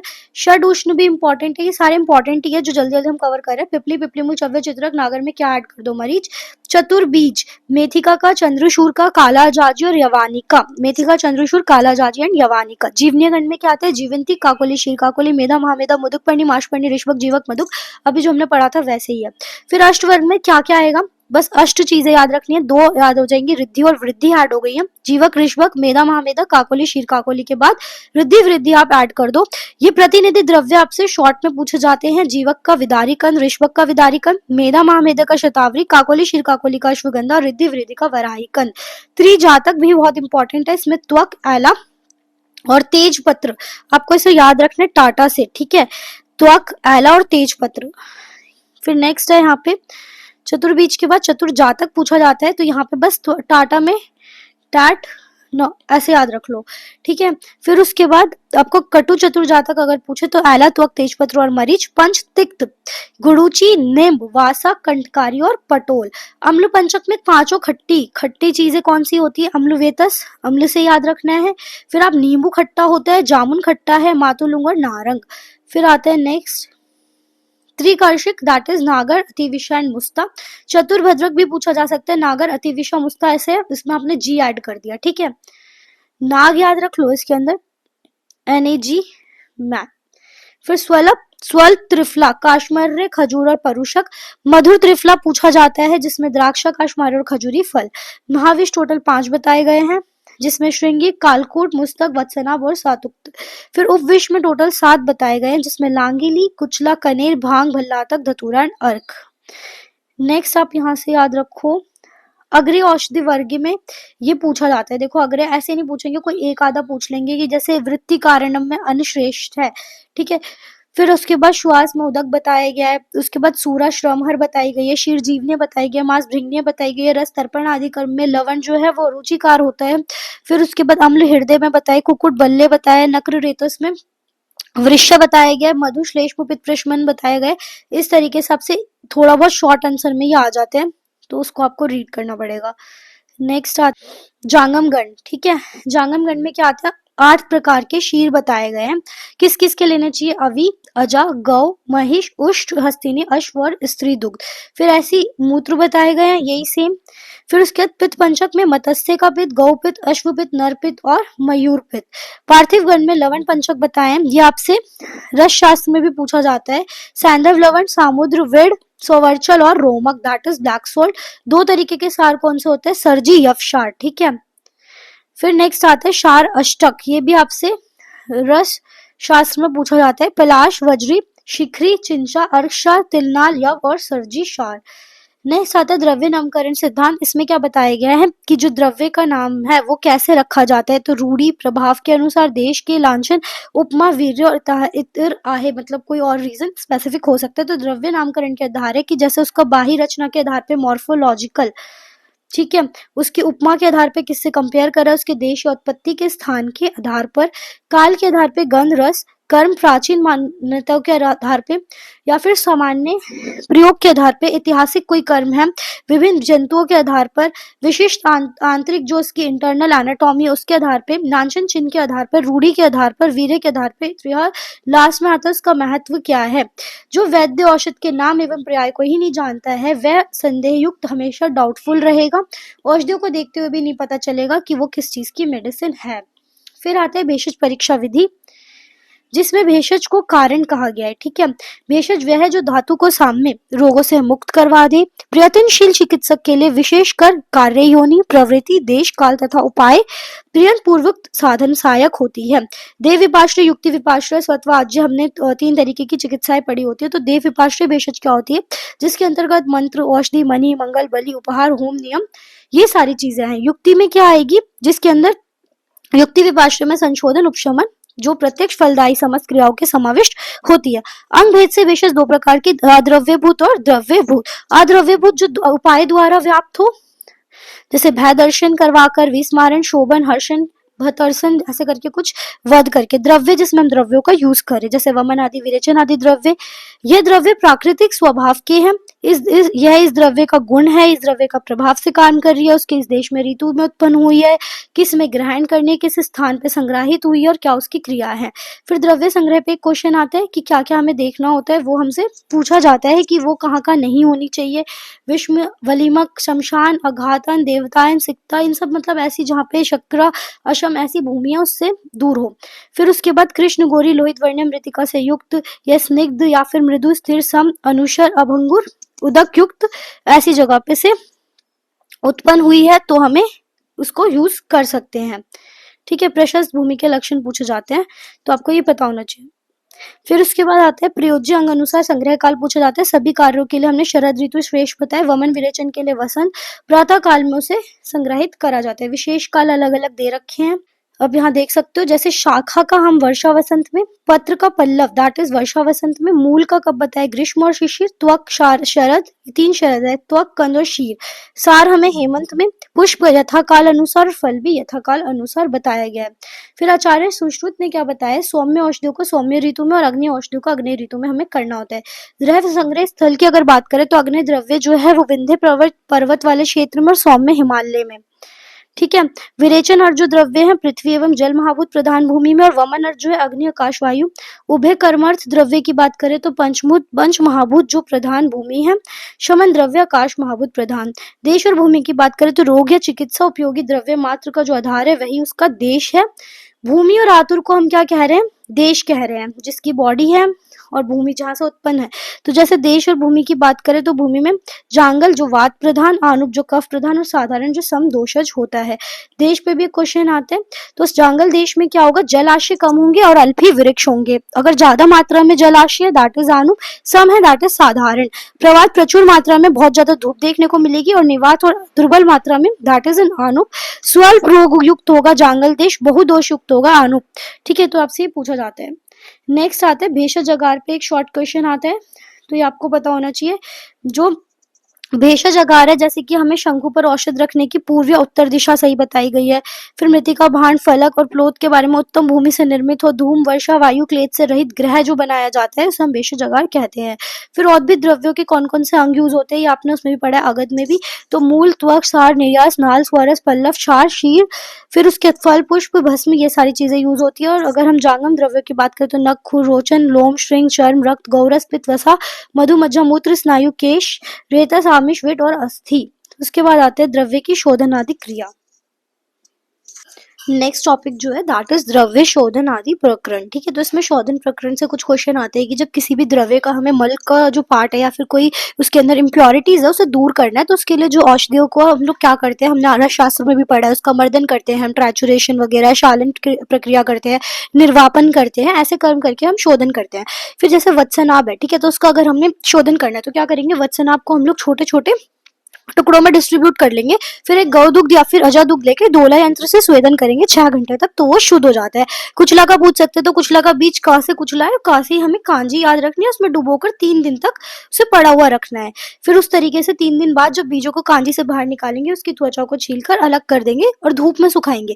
धूप में सुखाने के बाद हम लोहे के इमाम दस्ते में उसे कूटकर चूर्ण बनाएंगे, दैट इज कुचला का शोधन। फिर जयपाल की अगर हम बात करें तो जयपाल के जो न्यूतन बीज है दैट इज थोड़े से बीज लेकर सर्वप्रथम उनके छिलकों को हटाना है। फिर उनको हम 2 पार्ट्स में डिस्ट्रीब्यूट करेंगे, एक हरे रंग के अंकुर सदृश उनकी जीभ को उनको निकाल देंगे और साथ में अब जो जीव रहित बीज है उनको एक कपड़े में, मज्जा को एक कपड़े में उसकी लेकर बांधकर दोला यंत्र से 1 प्रहर तक हमें शोधन करना होता है। धतूरे के बीज का भी दोला यंत्र में गौदुक से 3 घंटे तक। भंगा की बात करें उसके पत्तों को पहले जल में भिगोकर निचोड़कर धूप में सुखाकर गौ घृत से आग पर थोड़ी देर तक उसको तप्त करके शुद्धि हो जाती है। भल्लातक का पूछ सकते हैं तो पोटली बनानी है, उसकी थैली में भल्लातक और उसमें ईंट का चूर्ण जो होता है रखकर उसको दबाना है। जब ईंट के चूर्ण तेल से तर हो जाए पूरी तरीके से तो भल्लातक की त्वचा निकल जाती है वहां से जो उसका छिलका है। फिर उसे गर्म पानी में डालकर अच्छे प्रकार से धोने से उसका शोधन हो जाता है। इसी प्रकार से आपका गुंजा का है कि गुंजा के बीज को पहले चूर्ण बनाकर उसको 2 टाइम्स एक पोटली बनाएंगे, उसमें गौदुग्ध दोला यंत्र में स्वेदन करेंगे। स्नूही का पूछा जाता है तो स्नूही का क्या करना है, 2 पल हमें स्नूही दूध तथा 2 तोले चिंचा के पत्र लेने, दैट इज इमली पत्र स्वरस लेना है, इनको मिलाकर धूप में सुखाकर स्नूही दूध शुद्ध हो जाता है।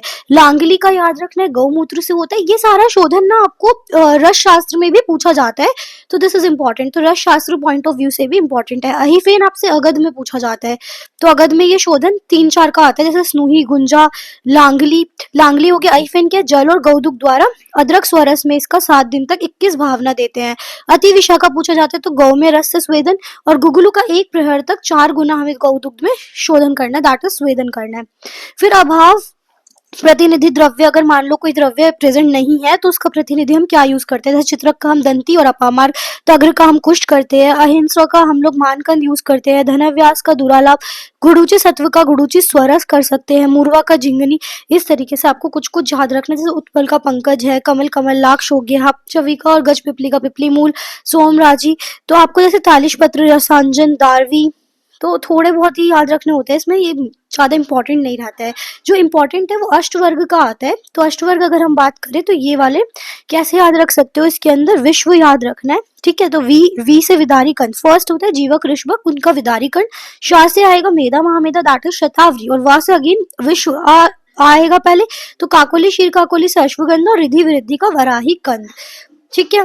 नेक्स्ट आपका आता है जो क्वेश्चन, दैट इज प्रशस्त भेषज आदि प्रकरण, जिसमें प्रशस्त भेषज क्या है, तो हम बात करें ऐसी मेडिसिन जो बहुत ज्यादा अमाउंट में हमारे पास प्रेजेंट हो, योग्य हो, अनेक विविध कल्पना वाली, जिसको हम कभी स्वरस बना ले, कभी टैबलेट्स बना ले, कभी उनका स्वरस टैबलेट्स क्वाथ, इस तरीके से, और जो संपत हो। फिर वही भेषज श्रेष्ठ जो आरोग्य प्रदान करे। ऑब्वियसली आप मेडिसिन क्यों लोगे, कि आपके रोग दूर हो जाए। फिर बहुकल्पम बहुगुणम संपन्नम योग्य औषधम, जो हम अष्टांग का याद करते आ रहे हैं। फिर आते हैं वृद्ध द्रव्य, क्या होते हैं, जब 2 या 2 से अधिक औषधि द्रव्यों का संयोग रोगी के लिए हितकर ना होकर अहितकर हो जाए, बॉडी को डैमेज करे, उसे हम विरोध उत्पन्न करने वाला विरुद्ध असंयोजक कहते हैं, ठीक है। उसके बाद जो कोई द्रव्य विशेष किसी दोष विशेष को प्रकोपित कर दे और शरीर का बाहर निहरण नहीं करता, मतलब दोष को शरीर से बाहर नहीं करता, संपूर्ण द्रव्य समूह को हम लोग विरोधी या अहितकर कहते हैं। जो भुक्त द्रव्य दोषों को हमारी बॉडी में जाके प्रकोपित करे, रस आदियों में विकार की उत्पत्ति करे, शरीर से उत्सर्ग मतलब बाहर ना निकले, और साथ में विकार उत्पन्न हो। 18 मैंने आपको एक बार और इसे ट्रिक से याद कराया हुआ है प्रीवियस वीडियोस में, एक बार फिर से हम इस ट्रिक को देखते हैं। मैंने ऐसे याद कराया था, किसी देश में आग लग गई है किसी काल में, और मात्रावत वहां पे लोग थे जिनको वो कुछ उनके दोष थे, वो प्रकोपित हो गए। तो प्रकोपित होकर वो कहाँ गए, क्रम से कभी कोष्ठ में चले गए, कभी वो उन दोषों का पाक उस आग में जब जल गए तो वो किसी की हृदय को जला गए। तो इस तरीके से वहां पर ये चीज हुई। तो वहां पर जो दोष उनके साथ में, किसी कुछ लोग तो बच गए, जिनको वो दोष साथ में हो गए, तो वो लोग बच गए, वो जले नहीं। अब कुछ मर भी गए, तो जो मर गए उनका हमें अंतिम संस्कार करना है, और अंतिम संस्कार हमें संयोग से लोगों के करना पड़ेगा, क्रम से अंतिम संस्कार होगा। तो हमने संपर्क करा एम्बुलेंस को, जो बचे हुए लोग हैं उनकी अवस्था अनुसार उन्हें लेके गए। जो ये परिहार जो आक्रमण हुआ है उसमें विधि पूर्वक उनका अंतिम संस्कार हुआ, कुछ का विधि पूर्वक उपचार हुआ, और कुछ जो वीर्य जिनका कम होता चला गया, जिनकी डेथ हो गई। तो दिस इज 18 टाइप्स ऑफ विरुद्ध आहार। फिर आते विरुद्ध संयोग, जो हमें पता होने चाहिए कि इससे उत्पन्न क्या व्याधि होती है। तो शांडे, उन्माद, गलग्रह, ग्रहणीगत, संतान दोष, आंधे, भगंदर, पांडुरोग, शोथ, मृत्यु, विसर्प, मूर्छा, आमविष, अम्लपित, तकोदर, मंद किलास, ज्वर, विस्फोट, आदमन, कुष्ठ और पीनस, ये रोग उत्पन्न होते हैं। निघंटू, मैंने प्रीवियस इंपॉर्टेंट क्वेश्चन आंसर में आपको धन्वंतरी निघंटू भी पढ़ा है, भाव प्रकाश भी पढ़ा है, और एक कैदरवे जो निघंटू है, राज निघंटू, ये सब हमने डिस्कस करे। तो यहाँ पे 3 निघंटू हैं, एक बार देखते हैं। सबसे इंपॉर्टेंट आपका धन्वंतरी ही है। तो इसके लेखक जो है दैट इज महेंद्र भौगिक। ना धन्वंतरी जी ने इसे लिखा, ना उनका कुछ यहाँ पे वर्णन। तो इसमें मेनली क्यों बोला जाता है उसे पढ़ते हैं। 10वीं शताब्दी आपको याद रखनी है। विशिष्ट इसकी बात क्या है, यहाँ पे द्रव्य के पर्याय वाची जो शब्द है, साथ में इसमें गुण भी लिए हैं, उनका विवेचन, प्रयोग अनुसार वर्गीकरण, विभाजन, और एक ही स्थान पर संग्रहित मिलता है। इसी विवेचन शैली को हम लोग निघंटुओं को, इसकी अलग अलग निघंटू जो उन्होंने से अपनाया है। यहाँ पर देखो जो वर्ग आपको याद रखने हैं, गुरुच्य आदि, शतपुष्प, चंदन, करवीर, आम्रादि, ठीक है, दिस इज इंपॉर्टेंट। उसके बाद आपका सुवर्ण और मिश्रक, ये वर्ग आपको धन्वंतरी निघंटू में देखने को मिलते हैं। धन्वंतरी जी ने इसे लिखा नहीं था, बट उनका वर्णन था। हम उसमें स्टार्ट में, मतलब हम धन्वंतरी निघंटू क्यों कहते हैं, स्टार्ट में हम उनकी जो मंत्र है, जो पूजा है, वो करते हैं, पूजा करते हैं, और फिर आरंभ होता है इसका। तो इसलिए हम इसको क्या कहते हैं, धन्वंतरी निघंटू। तो एक तो पर्यायवाची वाला याद रखना है, दूसरा गुण कर्म आदि के अनुसार, इनका अलग अलग प्रयोग के अनुसार विभाजन और वर्गीकरण है। अब आप इसको कसम से याद करो कि इसके अंदर क्या क्या आएंगे। के से आएगा करवीर, ए से आएगा आम्रादि, आपका एस से सुवर्ण और मिश्रक, ठीक है। कसम, किसकी कसम, जीएस, कोई जनरल साइंस की बुक है जीएस की कीक ऑफ स से याद कर लो, जीएस से कसमो, ऐसे ठीक है। तो इसकी ट्रिक क्या। नेक्स्ट आते हैं भाव प्रकाश निघंटु 16वीं शताब्दी का है, भाव मिश्र ने इसको लिखा है। कविराज गणनाथ इनके सेन मतेन वाराणसी के थे, प्रियवर शर्मा मतेन मगध बताया है। जो कविराज गणनाथ है उन्होंने बताया कि ये वाराणसी के थे और प्रियवर शर्मा ने इनको मगध जगह का बताया। भाव प्रकाश निघंटु ये मूल ग्रंथ है जो भाव प्रकाश में वर्णित निघंटु का भाग है। भाव मिश्र ने इस निघंटु के भाग में मदन पाल का अनुसरण भी किया है। इस विषय में 23 वर्ग बताए गए हैं, जिसमें हरितिके आदि, कपूर आदि, गुड़ुच्चय, पुष्प, वट, आम्र, धातु, धान्य, शाक। तो आपको देखो जो 12 आहार वर्ग है, शाक वर्ग हो गया आपका, उसके अंदर मधु, दधि, धान्य, मांस, दुग्ध, नवनीत, तेल, इक्षु, ये सारे आप याद रख सकते हो। तक्र वगैरह, कपूर थोड़े बहुत अलग है, जैसे पुष्पों के बारे में, हरितकी के बारे में, धातु के बारे में। फिर गुड़ूची प्रीवियस में था, आम्र प्रीवियस में था, उसको एज इट इज उठा के यहाँ लिख दो। फिर वारी वर्ग, तो इस तरीके से इसमें बताया गया है। राज निघंटु भी शॉर्ट में पूछा जाता है, नरहरि पंडित ने इसको लिखा है, कश्मीर के निवासी है, 17वीं शताब्दी इसकी काल है। निघंटु, राज अभिधान, चूड़ामणि इनके ग्रंथ के पर्याय नाम है। नरहरि पंडित शैव थे तथा सभी शास्त्रों के पारंगत नॉलेजेबल पर्सन थे। इस निघंटु के में नामों का पर विशेष मतलब जो नाम है, जो निघंटु में इसमें जो पर्यायवाची है नाम है, उस पर विशेष रूप से विचार किया गया, जिसमें संस्कृत, प्राकृत, अपभ्रंश तथा क्षेत्रीय नामों को, मतलब जो हम रीजनल, लैटिन ये सब नेम पढ़ते हैं, द्रव्यों का नामकरण के आधार पर इसमें 7 विषय बताए हैं। तो आपको इसको ऐसे याद रखना है। आप रूप याद रखो, एक तो आर, यू से आप याद रखो उत्पत्ति स्थान, पी से याद रखो प्रभाव। तो रूढ़ी, उत्पत्ति स्थान और प्रभाव, ठीक है। ये रूप है, किसका रूप है, देव का, डीएवी, ठीक है। तो देव से आप याद रखो देशभक्ति, ए से आकृति, वी से वीर्य, ठीक है। और लास्ट में ये रूप में यू एक बार और आएगा तो उपमा। फिर उसके बाद इस निघंटु में 23 वर्गों में द्रव्यों का विभाजन भी किया है। फिर वैसे ही याद रखना पड़ेगा आपको थोड़ा थोड़ा, जैसे मिश्रक पीछे था, फिर मांस था, आम्र था, आम्र, गुड़ूची, 3 तो आपके बार बार आ रहे हैं। फिर यहाँ पे शीर भी है। फिर आपको नेक्स्ट यहाँ पे याद रखना है कि शीर के बाद सुवर्ण पीछे भी था, करवीर था। इस तरीके से थोड़ा जो कॉमन है वो लिखकर आ जाना। Next very important for the long answer as well as short answer, long and short, मैंने सेपरेट फार्मेकोलॉजी की पूरी डिटेल वीडियो डाली हुई है, आप चेक कर सकते हो। यहाँ हम लोग एक बार फिर से रिकॉल करेंगे सारे पॉइंट्स जो हम पढ़ चुके हैं। सबसे पहले फार्मेकोलॉजी क्या है, साइंस ऑफ ड्रग, ठीक है। इसको हम लोग फार्मेकॉन ड्रग को बोलते हैं, लोगस मतलब study of science, that is pharmacology. फिर एक क्वेश्चन आता है, difference between pharmacodynamics and pharmacokinetics. तो हमने बताया था जो effect of drug on the body होता है, what drug does to the body, उसे हम फार्मेकोडायनेमिक्स कहते हैं। Study of effect on the drugs on the body is known as pharmacodynamics. आप ऐसे भी याद रख सकते हो, what drug does to body, ठीक है। और इसके बदले में व्हाट बॉडी, जो वाइस वर्सा है, what body does to the drug, study of body actions, reactions to the drug is known as pharmacokinetics, okay. Next आते हैं ड्रग क्या होते हैं, कोई भी ऐसा सब्सटेंस जो diagnosis, treatment, prevention of disease के लिए यूज किया जाता है, उसे हम क्या बोलते हैं, ड्रग। फिर फार्मेकोलॉजी के फादर होते हैं ऑसवर्ड श्रीमेडबर्ग, ठीक है, आपको ये याद रखना है। फिर उसके बाद नेक्स्ट आता है कुछ एसेंशियल ड्रग्स होते हैं एज पर WHO, जो कि सेटिस्फाई करे priority of health care needs को, जो हमारी हेल्थ को प्रिवेंट करे, पॉपुलेशन में कोई डिजीज फर्दर क्रिएट ना करे। आपका एक short question very short bioavailability से भी आता है, मैंने पहले भी बताया था कि जो rate and extent of absorption होती है, जो भी हमने डोज दी, ठीक है, उसकी जो रेट ऑफ एक्सटेंट कि लाइक वो कितना एब्जॉर्ब हुआ हमारे बॉडी के अंदर, वो डिटरमाइन होती है बायोअवेलेबिलिटी से। तो it is determined by drugs concentration और टाइम कर्व जो ब्लड के अंदर है, और उसका हम एक्सक्रीशन चेक करते हैं, आउटपुट जो यूरिन में निकला। तो एक होता है ना जितना हमने ड्रग खाया और कितना हमारे सिस्टमिक सर्कुलेशन तक वो पहुंचा। मगर 100% कोई चीज खाई और 70 पहुंच रही है तो उसकी बायोअवेलेबिलिटी इतनी ही होगी, रिमेनिंग 30 एक्सक्रीट आउट हो गया। तो आप एक्सक्रीशन में चेक कर सकते हो कि यूरिन में कितना बाहर आ गया है या आपने कितना दिया उसको सब्सट्रैक्ट करके। तो ये रेट है एंड एक्सटेंट है एब्जॉर्प्शन ऑफ ड्रग का, जो हमने डोज हमने दी है। नेक्स्ट आपका आता है सिनर्जिज्म, एंटागोनिज्म। सिनर्जिज्म की बात करें, जब action of one drug is facilitated, जो हमने 2 ड्रग दिए, एक हमने दिया कोई ड्रग X मान लो, फिर दूसरा हमने दिया Y, अब इसका इफेक्ट इसकी वजह से इंक्रीज हो, मीन्स दोनों फेवर में वर्क कर रहे हैं, पैरेलल वर्क कर रहे हैं, फेवर कर रहे हैं, तो दैट इज सिनर्जिज्म। और अगर हमने एक दिया इसको, एक इस डायरेक्शन में वर्क कर रहा है और दूसरा इसमें इसको अपोज कर रहा है, तो वो कहलाएगा एंटागोनिज्म। तो अगर हम बात करें सिनर्जिज्म क्या होता है, the action of one drug which is facilitated bye The other drug, that relationship is known as synergism. Antagonism होता है जब वन ड्रग की एफिकेसी एक्शन को डिक्रीज कर दे कोई दूसरा ड्रग, उस रिलेशनशिप को एंटागोनिज्म कहते हैं. ड्रग की डोजेस हम लोग डिटरमाइन करते हैं अलग अलग फॉर्मूले मैंने बताए थे बॉडी सरफेस के अकॉर्डिंग, यंग्स फॉर्मूला के अकॉर्डिंग. तो यहाँ पे ड्रग डोज क्या होती है, जो अप्रोप्रिएट अमाउंट ड्रग का नीडेड है एक रिक्वायर्ड रिस्पॉन्स के लिए, डिग्री ऑफ रिस्पॉन्स के लिए. एक आपसे ये भी पूछते हैं शॉर्ट में, एडवर्स ड्रग इफेक्ट क्या होता है. जब कोई हमने ड्रग दिया, एडमिनिस्टर करा और हमें पता ही नहीं उसको कोई ऐसा रिएक्शन आ गया, एडवर्स रिएक्शन, अनडिजायरेबल, अनइंटेंडेड, जो हमें नहीं चाहिए था, that is adverse drug effect. फिर फार्माकोविजिलेंस की अगर डेफिनेशन की बात करें तो वो क्या होता है, the science, the activities which are related to the recognition, evaluation, understanding और साथ में प्रिवेंशन ऑफ एडवर्स इफेक्ट. अब हमें पता है कि अब हम कोई ड्रग दे रहे हैं, उसका कोई एडवर्स इफेक्ट आ रहा है, अब हम लोग उसकी स्टडी करेंगे, उसके कॉम्प्लिकेशंस को रिड्यूस करेंगे, उसको इवैल्यूएट करेंगे, उसको समझेंगे, and which comes under the study of these complications relates to the pharmacovigilance.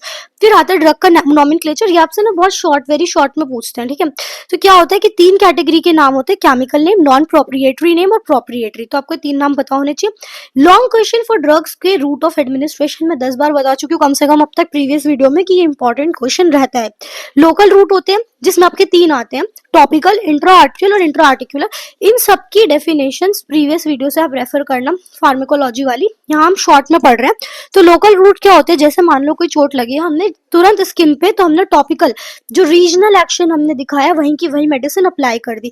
Intra arterial होता है कि हमने आर्टरी के अंदर, और इंट्रा आर्टिकुलर होता है 2 इंट्रा आर्टरियल हमने किसी आर्टरी में दिया है, 2 आर्टिकुलर सर्फेसिस के बीच में दिया, तो ये लोकल हो गया एक स्पेसिफिक जगह पे. सिस्टमिक क्या होता है, हमने ओरल कोई टैबलेट खाई है, वो सिस्टमिक हमारे सर्कुलेशन वगैरह में गई, या डाइजेस्टिव ईएनटी जीआईडी ट्रैक में गई, तो इस तरीके से ओरल रूट हो गया वो सिस्टमिक रूट. सबलिंगुअल हो सकता है हमारी बकल कैविटी में, जो हम टंग के जस्ट नीचे एस्पिरिन रखते हो, डायरेक्ट उसका एब्जॉर्प्शन हो जाता है. रैक्टल रूट हो सकता है. क्यूटेनियस हो सकता है जिसमें हमारा क्यूटेनियस में सब क्यूटेनियस, इंट्रामस्कुलर इनहेलेशन हो सकता है. नेजल हो सकता है. पैरेंट्रल से आपका शॉर्ट क्वेश्चन आता है जिसमें आईवी वगैरह आते हैं, आईएम, आईवी, ये रहा subcutaneous, IV, IM and intradermal, ये आपके पैरेंट्रल रूट होते हैं. जब हमें जल्दी पहुंचानी होती है कोई ड्रग बॉडी के अंदर, हम इंट्रावेनसली उसको इंजेक्ट कर देते हैं, जिससे कि वो जीआईटी वाला जो रूट ऑफ एब्जॉर्प्शन वाला ट्रैक्ट है उसको, एलिमेंट्री कैनाल वाले को, उसे एलिमेंट्री को एस्केप कर जाए. तो हम लोग डायरेक्टली क्या करते हैं, इंट्रावेनस इंजेक्शन दे देते हैं. रूट्स ऑफ ड्रग एक्सक्रीशन में क्या है, यूरिन के थ्रू बाहर आ सकता है, faeces, saliva, sweat, exhaled air, जो हमारी एक्सपायर्ड एयर है बॉडी की, या फिर मिल्क जो ब्रेस्ट फीडिंग वाला होता है. अब ड्रग्स फॉर सीवीएस, ऐसे पूछेंगे आपसे कि बीटा ब्लॉकर्स बताओ, ठीक है, वो जो कि काम कर रहे हैं आपके सीवीएस के ऊपर, तो ये शॉर्ट में आता है. तो इसे याद करते हैं. सबसे पहले आते हैं प्रोपेनोनॉल, लैबिटालोल, फिर कार्विडोलॉल, पिंडोलॉल और मैटोप्रोलॉल. ठीक है, ये ड्रग्स हैं. अब आपसे क्या पूछेंगे, राइट एनी 2 ड्रग्स जो बीटा ब्लॉकर हो और सीवीएस की हो. तो आपको देखो कैसे याद रखना है, कार्डियो सिस्टम के लिए कार्विडोलॉल, ये आपको याद रह जाएगा. ठीक है, और उसके बाद आपको एक याद रखनी है, जो यहाँ पिन, हमने पिन से याद रखना है, पिंडोलॉल की. ठीक है, ये आपको याद रख. नेक्स्ट आता है आपका यहाँ से, ये आप छोड़ भी सकते हो. फिर कार्डियक ग्लाइकोसाइड में डाइजॉक्सिन आता है. फिर एंटी एरिथमिक ड्रग्स हैं, जैसे कि मेम्ब्रेन स्टेबलाइजिंग ड्रग की बात करें जो सोडियम चैनल को ब्लॉक करे, तो ऐसे पूछ लेंगे सोडियम चैनल ब्लॉकेज वाली, तो क्विनेडिन, ये आप याद रख लो, या फिर प्रोकैनामाइड. 2 ड्रग्स बस याद रख लो. वैसे पी के बाद क्यू आता है, तो आपको पी क्यू से ये 2 ड्रग्स याद आनी चाहिए. एंटी एड्रीनर्जिक, ये पूछा जाता है, दिस इज इंपॉर्टेंट, कि 2 एंटी एड्रीनर्जिक बीटा ब्लॉकर बताओ. तो अभी हमने पीछे याद करी थी प्रोप्रेनानॉल, तो इसी में एजमोलॉल या फिर प्रोप्रेनओलॉल. ठीक है, ये याद रखनी है. तो आपको यहाँ से ये, इसको आप याद रख सकते हो. इसे प्रोज याद करते हैं हम लोग किसी चीज के, तो यहाँ पे ऐसे याद करना है, प्रोज. ठीक है, एंटी वाइडनिंग, आप एजेंट्स वाइडनिंग एपी छोड़ सकते हो. कैल्शियम चैनल, हाँ ये याद रखनी, कैल्शियम चैनल की ब्लॉकर्स कौन कौन सी होती है, वेरापेमिल होती है, ये आप याद रख लो. ठीक है, एक फिर हाँ ये आता है शॉर्ट में. एंटी हाइपरटेंसिव की डेफिनेशन भी बताइए, जो ब्लड प्रेशर रिड्यूस करने में हेल्प करती है. इसके अलग अलग होते हैं, जैसे सिंपैथेटिक इनहिबिटर्स की आपके पूछ सकते हैं, तो आपको इसके एग्जांपल जैसे कि डेक्साजोसिन याद रख सकते हो आप, इसके अंदर हाइड्रा लेजिन याद रख सकते हो. तो आपको ये थोड़े से याद रखने पड़ेंगे. तो इसकी कोई ट्रिक अगर हम बनाए, पीसीआर, जो पीसीआर वैन है वो आपको याद रखनी है. इसके अंदर प्रेजोसिन आती है, सी से आपका क्लोनिडीन आती है, और आर से आपको रेजरपाइन याद रखनी है. ठीक है, तो पी से आप यहाँ पे प्रेजोसिन याद रख सकते हो. पीसीआर को देखो आपको कैसे याद करना है, ये पुलिस है, पुलिस को देखकर बीपी, आपको याद आना चाहिए कि बढ़ जाता है, तो हमें बीपी को क्या करना है, कम करना है। तो प्रोजासिन दो, क्लोनिडीन दो, साथ में आर से आप रेजरपिन दो, ठीक है। तो ये आपकी ड्रग्स हो गई फॉर एंटी हाइपरटेंसिव। फिर आपके एसीई इनहिबिटर्स पे वेरी शॉर्ट में 2 ड्रग पूछ सकते हैं, तो इसको भी हमें सेम ही याद रखना है इसी तरीके से। इसके अंदर क्या क्या आती है, एक तो देखो लॉजर्टेन जो पोटेशियम पे वर्क करेगी, आपको ये याद रखना है, लॉजर्टेन पोटेशियम। एक आपको यहाँ पे रामीप्रिल याद रखनी है, अगर आपको कुछ याद नहीं हो रहा कैप्टोप्रिल याद रख सकते हो, प्रिल वाली सारी है, पैरिंडोप्रिल, लाइजिनोप्रिल, इस तरीके से आप याद रख सकते हो, ठीक है। तो आप राम से याद रख लो, एसी रैम, इसी रैम, तो रैम से रैमीप्रिल हो गई। फिर आपके बाद यहाँ पे रैम की कैप की बात हो रही है, ठीक है, तो कैप्टोप्रिल, तो रैम कैप को क्या करना है, लॉस्ट, रैम कैप लॉस्ट, तो लॉस्ट से आएगा लॉजर 10 पोटेशियम, ठीक है। फिर उसके बाद नेक्स्ट आपको याद रखने हैं डायूरेटिक्स, इसके भी पूछे जाते हैं। डायूरेटिक्स की डेफिनेशन मैंने बताई थी, जो नेट लॉस हमारा बॉडी में क्या करवा रहे हैं यूरिन के थ्रू, सोडियम वगैरह का, पोटेशियम का, तो हमें आयंस का लॉस जो कराते हैं तो वो हमें डायूरेटिक्स होते हैं। इसमें फ्रूजामाइड बहुत अच्छा काम करती है, ये याद रखनी है, ठीक है। यहाँ से टोराजामाइड, फ्यूजामाइड, कोई भी 2 आप याद कर लो। एसिटाजोलामाइड, ग्लिसरल याद रख सकते हो, ट्राइनाइट्रेट, नाइफेडेपिन, मैंने वैसे पिछली बार आपको वैरापेमिल याद करवाई थी, तो आप इससे याद कर लो। फिर उसके बाद आते हैं पेरिफेरल वेजोडाइलेटर्स, कौन कौन से हैं, तो यहाँ पे आपको याद रखना है आईसीसी, आइजो सुप्रीन, आइजॉक्सिप्रीन, सिनर्जीन, उसके बाद साइक्लिन डायलेट। फिर कोगुलेंट्स, ये पता ही है, विटामिन के एक बहुत अच्छा कोगुलेंट, क्योंकि हमारी कोगुलेशन को एनहेंस करता है। उसके बाद आप यहाँ से याद रख सकते हो कैल्शियम डोबेसिलेट। एंटीकोगुलेंट्स पूछते हैं शॉर्ट में, तो एंटीकोगुलेंट बहुत अच्छा हिपैरिन है, ये पता ही होगा बॉडी में, और एक स्ट्रेप्टोकाइनेज आपको डायरेक्ट याद रह सकता है। फिर नेक्स्ट यहाँ पर आ जाओ, एंटी प्लेटलेट ड्रग्स, एस्पिरिन देते हैं हम लोग, तो एस्पिरिन हो गया यहाँ से याद रखने का, और क्लोपिडोग्रेल याद रख लो। फिर नेक्स्ट आते हैं वेजोप्रेसर्स, ये भी बहुत इंपॉर्टेंट है, इसमें डोपामिन बहुत अच्छा काम करता है, और फिनाइल फ्रीन आपको याद रह सकता है अगर रखना चाहो, या फिर मिफेन ट्रायरेमिन। यहाँ से आपको डोपामिन तो याद ही रह जाएगा, और एक याद रख लो डोपामिन जैसा डो ब्यूटामिन HCl है।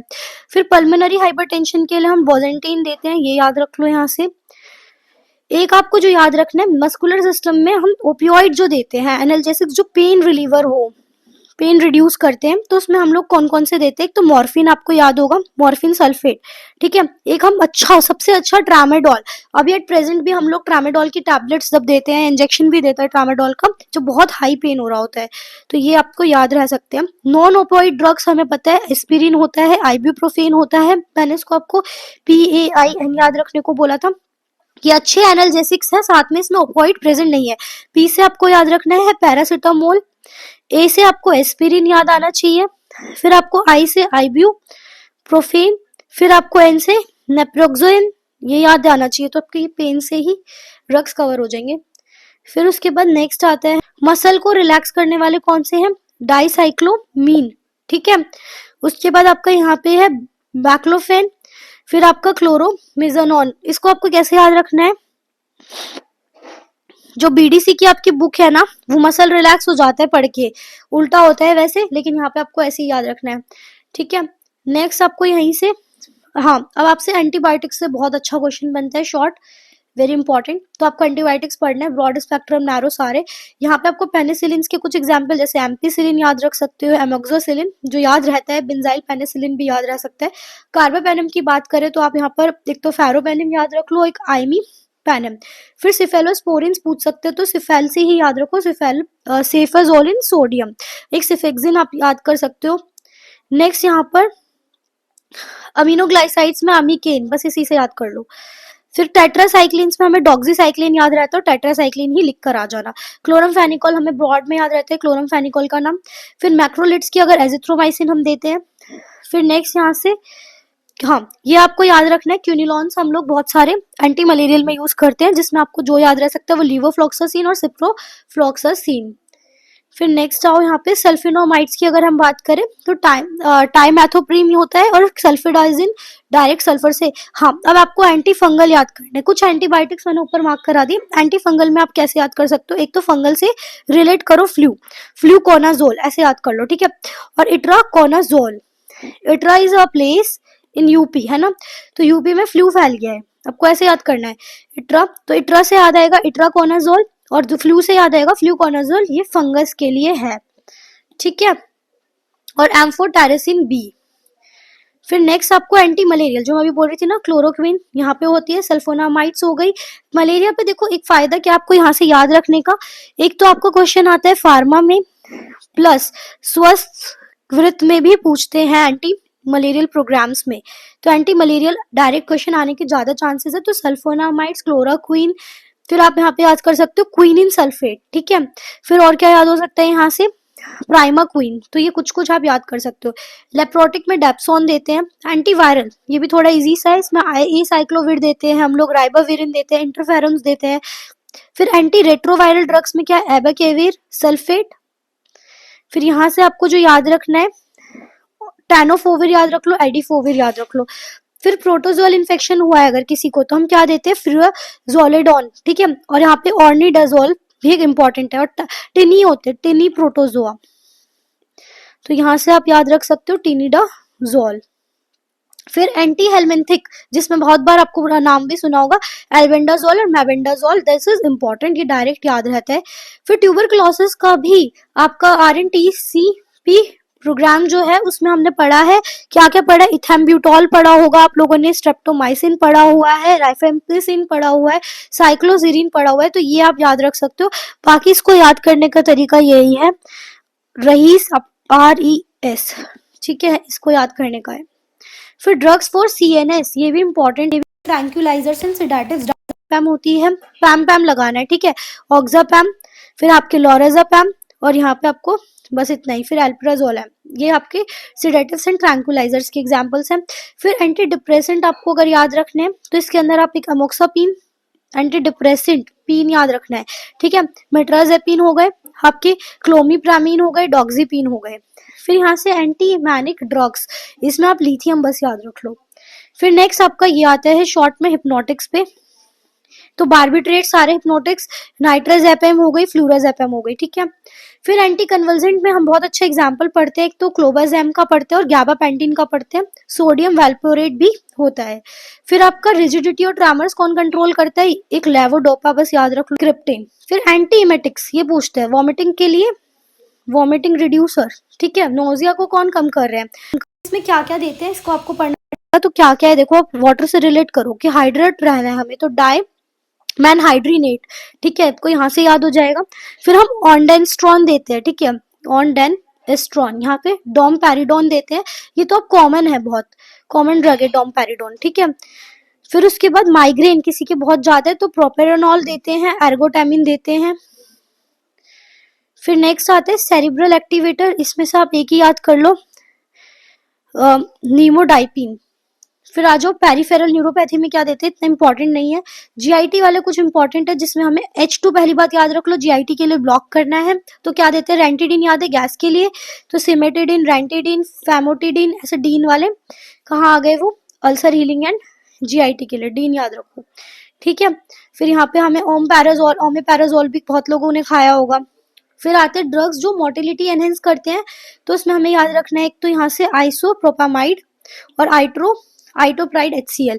अब देखो क्वेश्चन आते हैं इससे शॉर्ट कि लेग्जेटिव, परगेटिव और लुब्रिकेंट में डिफरेंस बताओ, ठीक है, ये मैंने पिछली वीडियो में बताया, वहां से आप चेक करना। तो यहाँ पे हम क्या देते हैं, सोडियम पाइकोसल्फेट दे सकते हैं, या फिर लैक्ट्यूलोज याद रख लो, या लिक्विड पैराफिन। एंटी डायरियल पूछा जाता है वेरी शॉर्ट में, कौन सा एंटी डायरियल आप याद रख लो, ऑर्निडाजोल याद रख लो, नॉरफ्लॉक्सासिन भी याद रख सकते हो, सिप्रोफ्लॉक्सासिन याद रख लो। नॉन स्पेसिफिक अगर कोई भी हम पूछे तो आप यहाँ से लोपेरामाइड लिख देना। कार्मिनेटिव्स पूछा जाता है शॉर्ट में, तो हम ऑयल देते हैं, देखो सिनेमन ऑयल और सोडियम बाइकार्बोनेट। फिर नेक्स्ट डाइजेस्टिव एंजाइम की प्रिपरेशन में पेप्सिन हो गई, पैनक्रियाटिन हो गई, जेनिटो यूरिनरी ट्रैक्ट के लिए हम नाइट्रो फ्यूरेंटोइन देते हैं। UTI के एनाल्जेसिक्स जितने भी है उसमें आप याद रख लो सिर्फ फ्लेवोक्सेट HCl याद कर लो। उसके बाद यहाँ से हमारा नेक्स्ट, यहाँ से कुछ इंपॉर्टेंट नहीं है। रेस्पिरेटरी सिस्टम में कुछ ड्रग्स होते हैं, आपसे पूछते हैं एक्सपेक्टोरेंट्स की डेफिनेशन।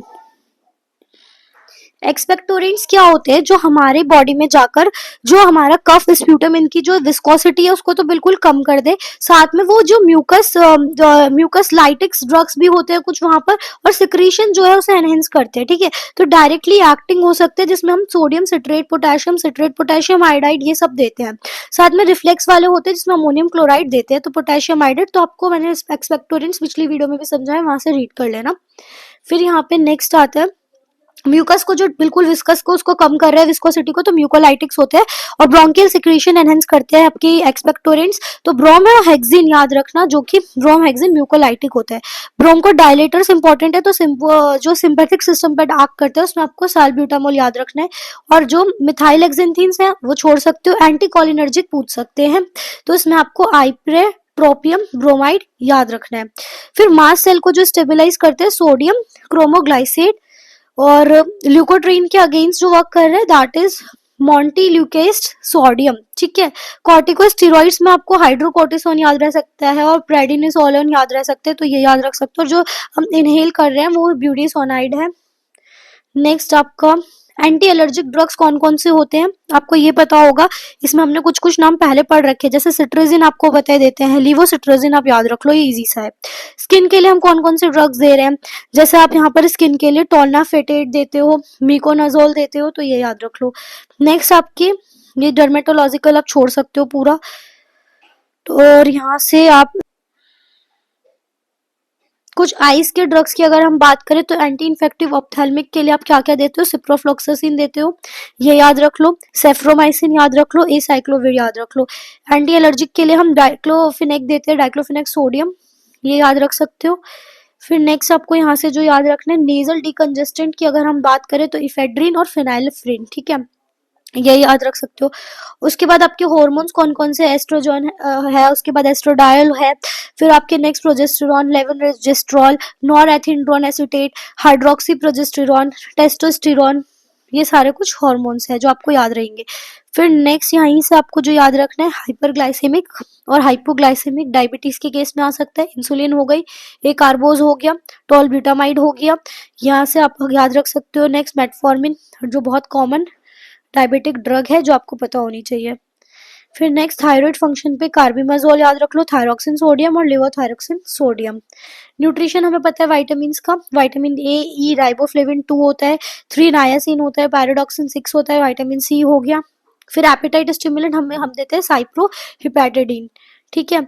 फिर आप नेक्स्ट याद रखो, एंटी ओबेसिटी के लिए ऑर्लिस्टाट, हाइप्रो और लिपिडेमिक जो लिपिड पे वर्क करते हैं दैट इज बेंजाफाइब्रेट, फाइब्रेट यहाँ पे याद रखो, तो बेंजाफाइब्रेट एंड फेनोफाइब्रेट। फिर ड्रग डिपेंडेंसी, तो निकोटीन हो गया, पता है आपको, ये पूछा जाता है शॉर्ट में, आपका एक एनसीआईएसएम की सिलेबस में अलग से पॉइंट भी है कि ड्रग डिपेंडेंसी क्या होती है, जो हमारे ऐसे साइकोसोमैटिक ड्रग्स होते हैं ना, जो जाके ब्रेन को हैम्पर कर रहे हैं, न्यूरल फंक्शंस को हैम्पर कर रहे हैं, और उनपे हमें विड्रॉल सिंड्रोम्स भी देखने को मिल रहा है।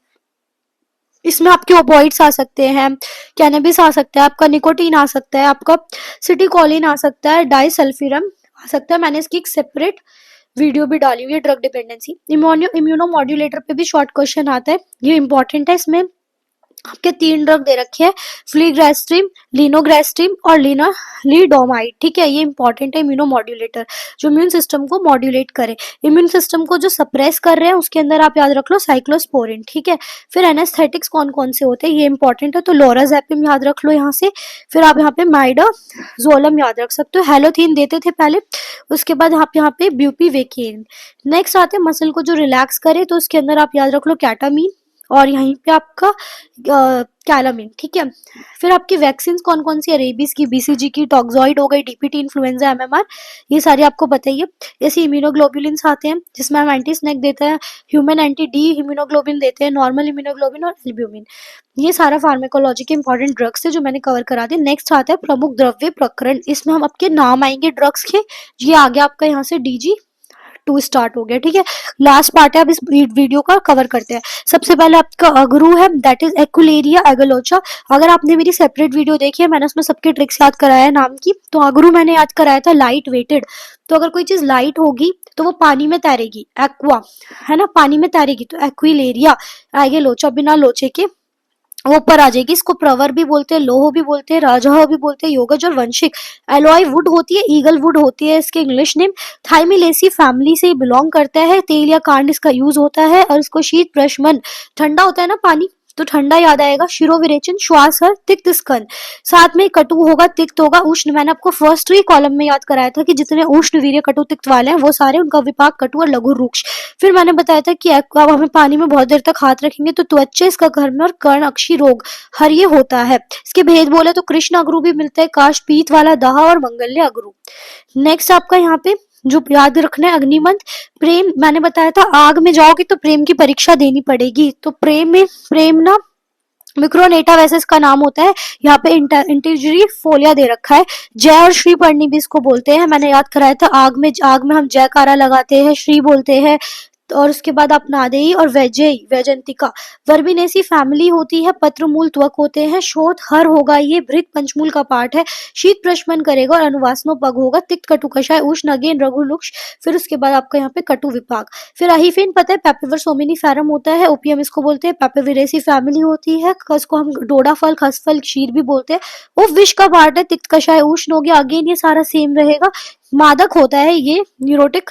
उसके बाद शोषण और ग्राही कर्म और श्वेत पित्त कृष्ण और चित्रवर्ण का मिलता है। इसका मैंने बताया ना, जो खगस्त्र इसका पॉपी कैप्सूल होता है, डोडा फल, उसकी पोषक होती है। उसके अंदर पोषक दाना, खसखस या खाकस पॉपी के सीड्स होते हैं। उसकी शीर को हम अहिफेन बोलते हैं। पानी में घोलकर कपड़े से छानकर अदरक, स्वरा सभी पीछे ही पढ़ाया, पूरा 21 भावना देके शोधन हो जाएगा। आमलिकी को मैंने याद कराया था, अम्लिका ऑफिसिनालिस, ठीक है। इसको धात्री जाति फल भी बोलते हैं। इसके बाद इंडियन गूसबेरी भी बोलते हैं और यूफोर्बिएसी फैमिली भी है। फिर ब्रियोजियंग इसका फल हो गया। इसमें व्यय स्थापन, बहुत अच्छा आम्लिकी रसायन, ओल्ड एजनिंग पे रसायन से याद रख लो, काम करता है। विरेचनो पग होता है। त्रिफला में मिलता है। पंचरस अम्ल प्रधान और लवण इसमें वर्जित है, ये याद रखना है। गुरु रुक्ष और शीत होता है। उसके बाद हरित की आता है ये। नेक्स्ट आपका क्या है, विपाक इसका मधुर है, शीत है। और हरितकी के जैसा ये गुण करता है। रक्त पित्त अग्नि होता है। प्रमेह में देते हैं। परम वर्वृक्ष और रसायन होता है। अपामार्ग को याद रखना था, एकराइंथिस एस्पेरा से। इसको शीखरी शल्य भी, अधा शल्य भी बोलते हैं। प्रिकली फ्लावर होते हैं। अमेरेंथिसी फैमिली होती है। उसके बाद ये शिरोविरेचन कृमिघ्न होता है। इसके वही सेम याद रखने हैं। उसके बाद सारक, रोचक और हृदय रुजाहर कर्म हो गया। फिर हारक वध इस केशिया फिस्ट्यूला, ठीक है। मैंने आपको बताया था वध कर दिया, उसकी वजह से फिस्ट्यूला हो गया। कैसे ये पूछ रहे हैं, तो केशिया फिस्ट्यूला। चतुरंगुल, दिस इज वेरी इंपॉर्टेंट। राजवृक्ष भी बोलते हैं, लंबा सा इसका फल होता है, बिल्कुल दीर्घ फल, इसी वजह से इसको बोला जाता है। पुडिंग पाइप ट्री भी बोलते हैं क्योंकि बिल्कुल लंबा पाइप जैसा फल होता है। सीजल पिन्योडी फैमिली होती है। फल की मज्जा, त्वक और पुष्प और पत्र यूज करते हैं। कुष्ठ अग्नि होता है, कंडू अग्नि होता है, बहुत अच्छा मृदु विरेचन कारक होता है। अधोभागर इसीलिए बोल रहे हैं। तिक्त स्कंद होता है, आरक वध आदि में मिलता है। मधुर होगा रस, शीत होगा गुरु मृदु और मधुर विपाक। संस्रोधन कर्म करता है, कोष्ठ शुद्धि मेनली ये करता है। अदरक और शुंठी में जिंजिबर ऑफिसिनालिस सेम ही नाम है। शुंठी का जो पर्याय है दैट इज विश्व नागर, विश्व भेषज, इंपॉर्टेंट है। उष्ण और कटु भद्र भी इसको बोलते हैं। श्रृंगवेर भी बोलते हैं। महाऔषध और अदरक भी बोलते हैं। जिंजर और सिएटमिन्स की फैमिली, जिंजर बिरेसी आप याद रखो यहाँ से, इसकी फैमिली है। फिर जिंजर जो होती है उसका कंद यूज होता है। तृप्तिग्न और शोग्न दीपनीय, तभी खाने में डलती है। शूल प्रशमन और तृष्णा निग्रहण। रस इसका कटु है। गुण इसकी बात करें, लघु स्निक। अदरक का जो है गुरु और रुक्ष है। वीर उष्ण हो गया। विपाक शुंठी का मधुर है और अदरक का कटु है। ये बस थोड़ा सा डिफरेंस है जो याद रखना है। शुंठी के कर्म की बात करें, आम, वात, अग्नि, वृश्य, स्वर्य, ग्राही, लेकिन अदरक भेदनी होती है। भोजन के पूर्व अदरक सैंधव के साथ खानी चाहिए, लिखा गया है। कुष्ठ और वांडु रोग में, मूत्र कृच में, रक्त पित्त में, व्रण में ये वर्ज्य बताई है। अर्जुन को टर्मिनेलिया अर्जुना बोलते हैं। अर्जुन कम्युनिटी सी फैमिली का होता है। कषाय स्कंद उदर्थ प्रशमन, कषाय शीत, लघु, रुक्ष, कटु। हृदय पे बहुत अच्छा प्रभाव अर्जुन का, बेस्ट कार्डियोटोनिक इफेक्ट होता है। तो हृदय कारक है। मेदोहर, शतशजन्य और विषग्न है। फिर नेक्स्ट आपको जो यहाँ से याद रखना है, नेक्स्ट आप मृग श्रृंग याद रख लो। इसको एन श्रृंग, हर्ट्स हॉर्न भी बोलते हैं, डियर हॉर्न भी बोलते हैं, हरिण श्रृंग भी बोलते हैं, बारह सिंगा भी बोलते हैं। सींग इसके अंदर होते हैं, कीट रहित, दीर्घ भार युक्त और दीर्घ छोटे छोटे श्रृंग से युक्त। कफ निसारक और देहशूल में यूज होता है। यहाँ से आपका एक और कि जितने रिमेनिंग ड्रग्स हैं, रिमेनिंग की सेपरेट वीडियो में मैं सारे ड्रग्स आपके कवर करूंगी, ठीक है। ड्रग्स वो आप चेक करो।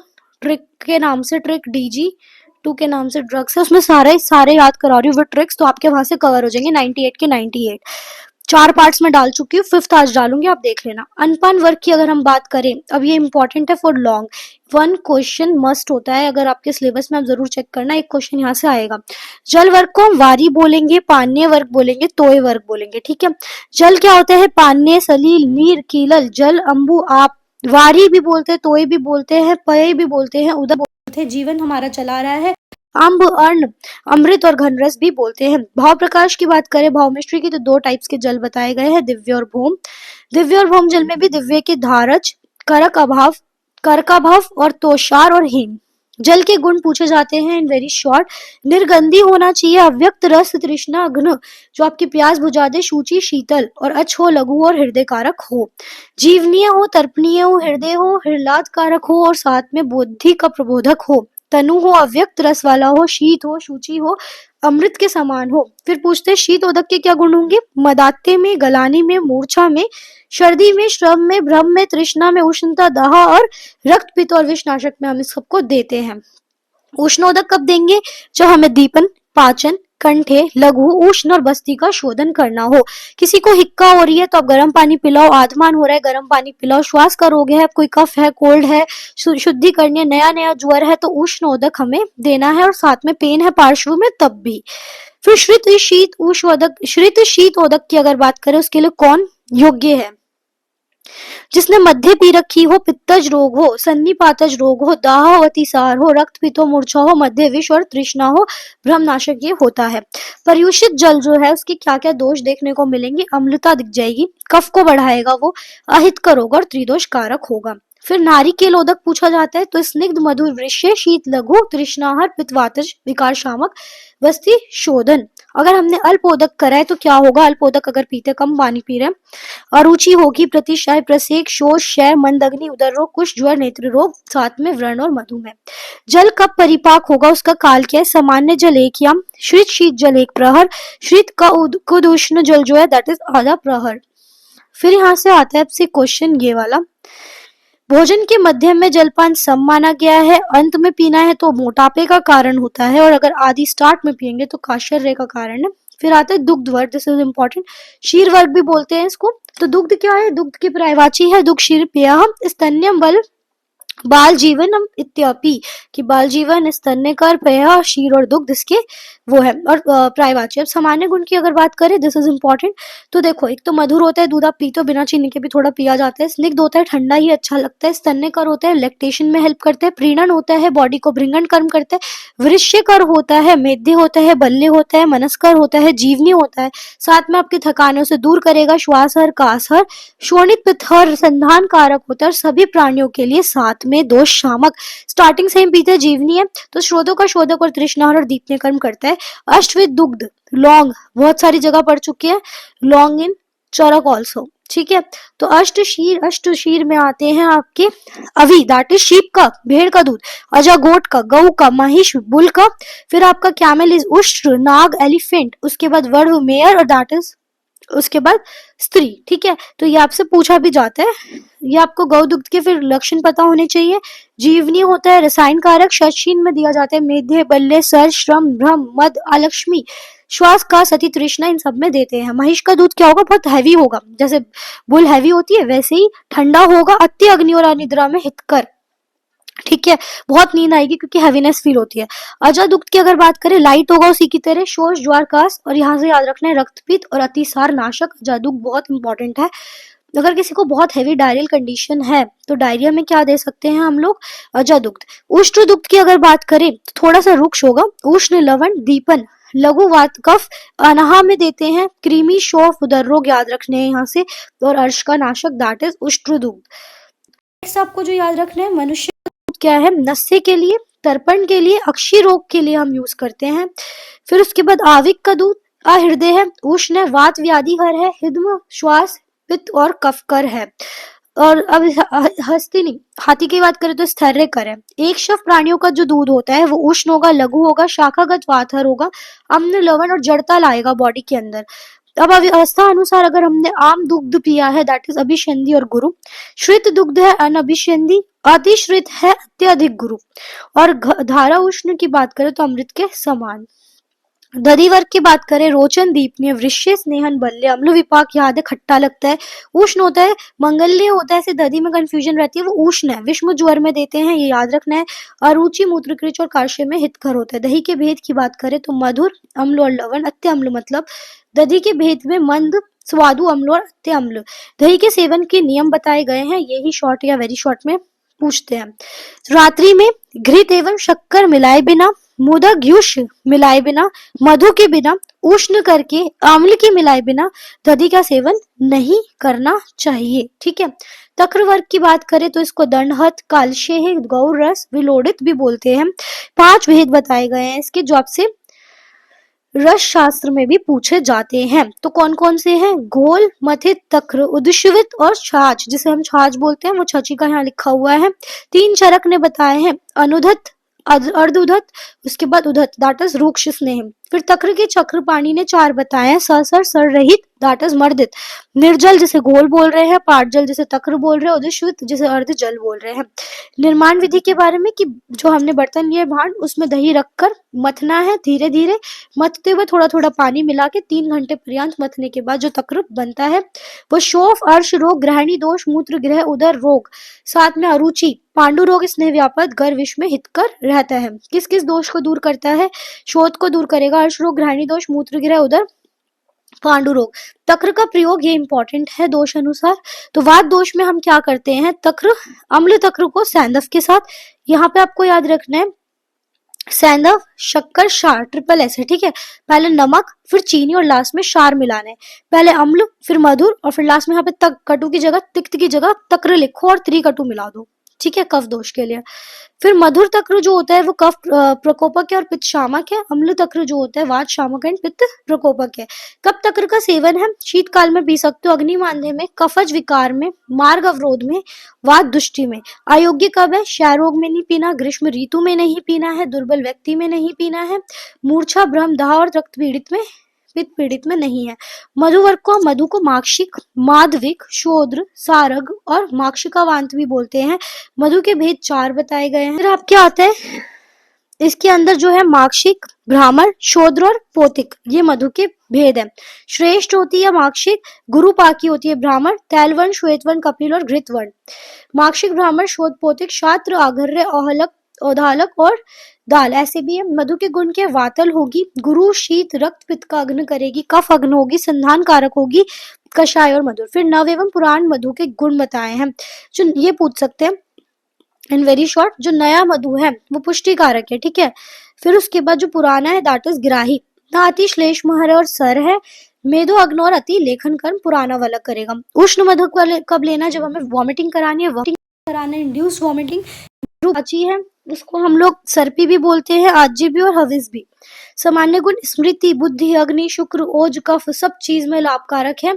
विष में, उन्माद में, शोष में, लक्ष्मी, ज्वर हर है। तो आपको ये याद रखना है घृत का, सर्पी का। फिर हमें वे अनुसार बताया कि पुराना घृत जो 10 वर्ष पुराना होता है वो उग्रगंधी होता है। प्रपुराण घृत को बोलते हैं 10 वर्ष से पुराना एवं 100 वर्ष तक का। ये क्या होता है? लाक्षा के समान दिखाया है, शीत बताया, सर्वग्रह नाशनम बताया, मेध्य और विरेचन के लिए उत्तम बताया। 100 वर्ष पुराना घृत जो है कोई भी रोग इससे असाध्य नहीं, मतलब सबको ही सही कर देता है। ठीक है। फिर उसके बाद आपको ये पुराण, कोम्ब और उसके बाद महा, 100 वर्ष के ऊपर, 10 से 100 और 10 वर्ष पुराना। घृत महात्म्य क्यों है? क्योंकि घृत जो होता है वो सर्वोत्तम स्नेह बताया चारों में, सर्पी, वसा, मज्जा इनमें भी और तेल में भी। कौन सा है? घृत, क्योंकि इसमें संस्कार अनुवर्तन की शक्ति होती है।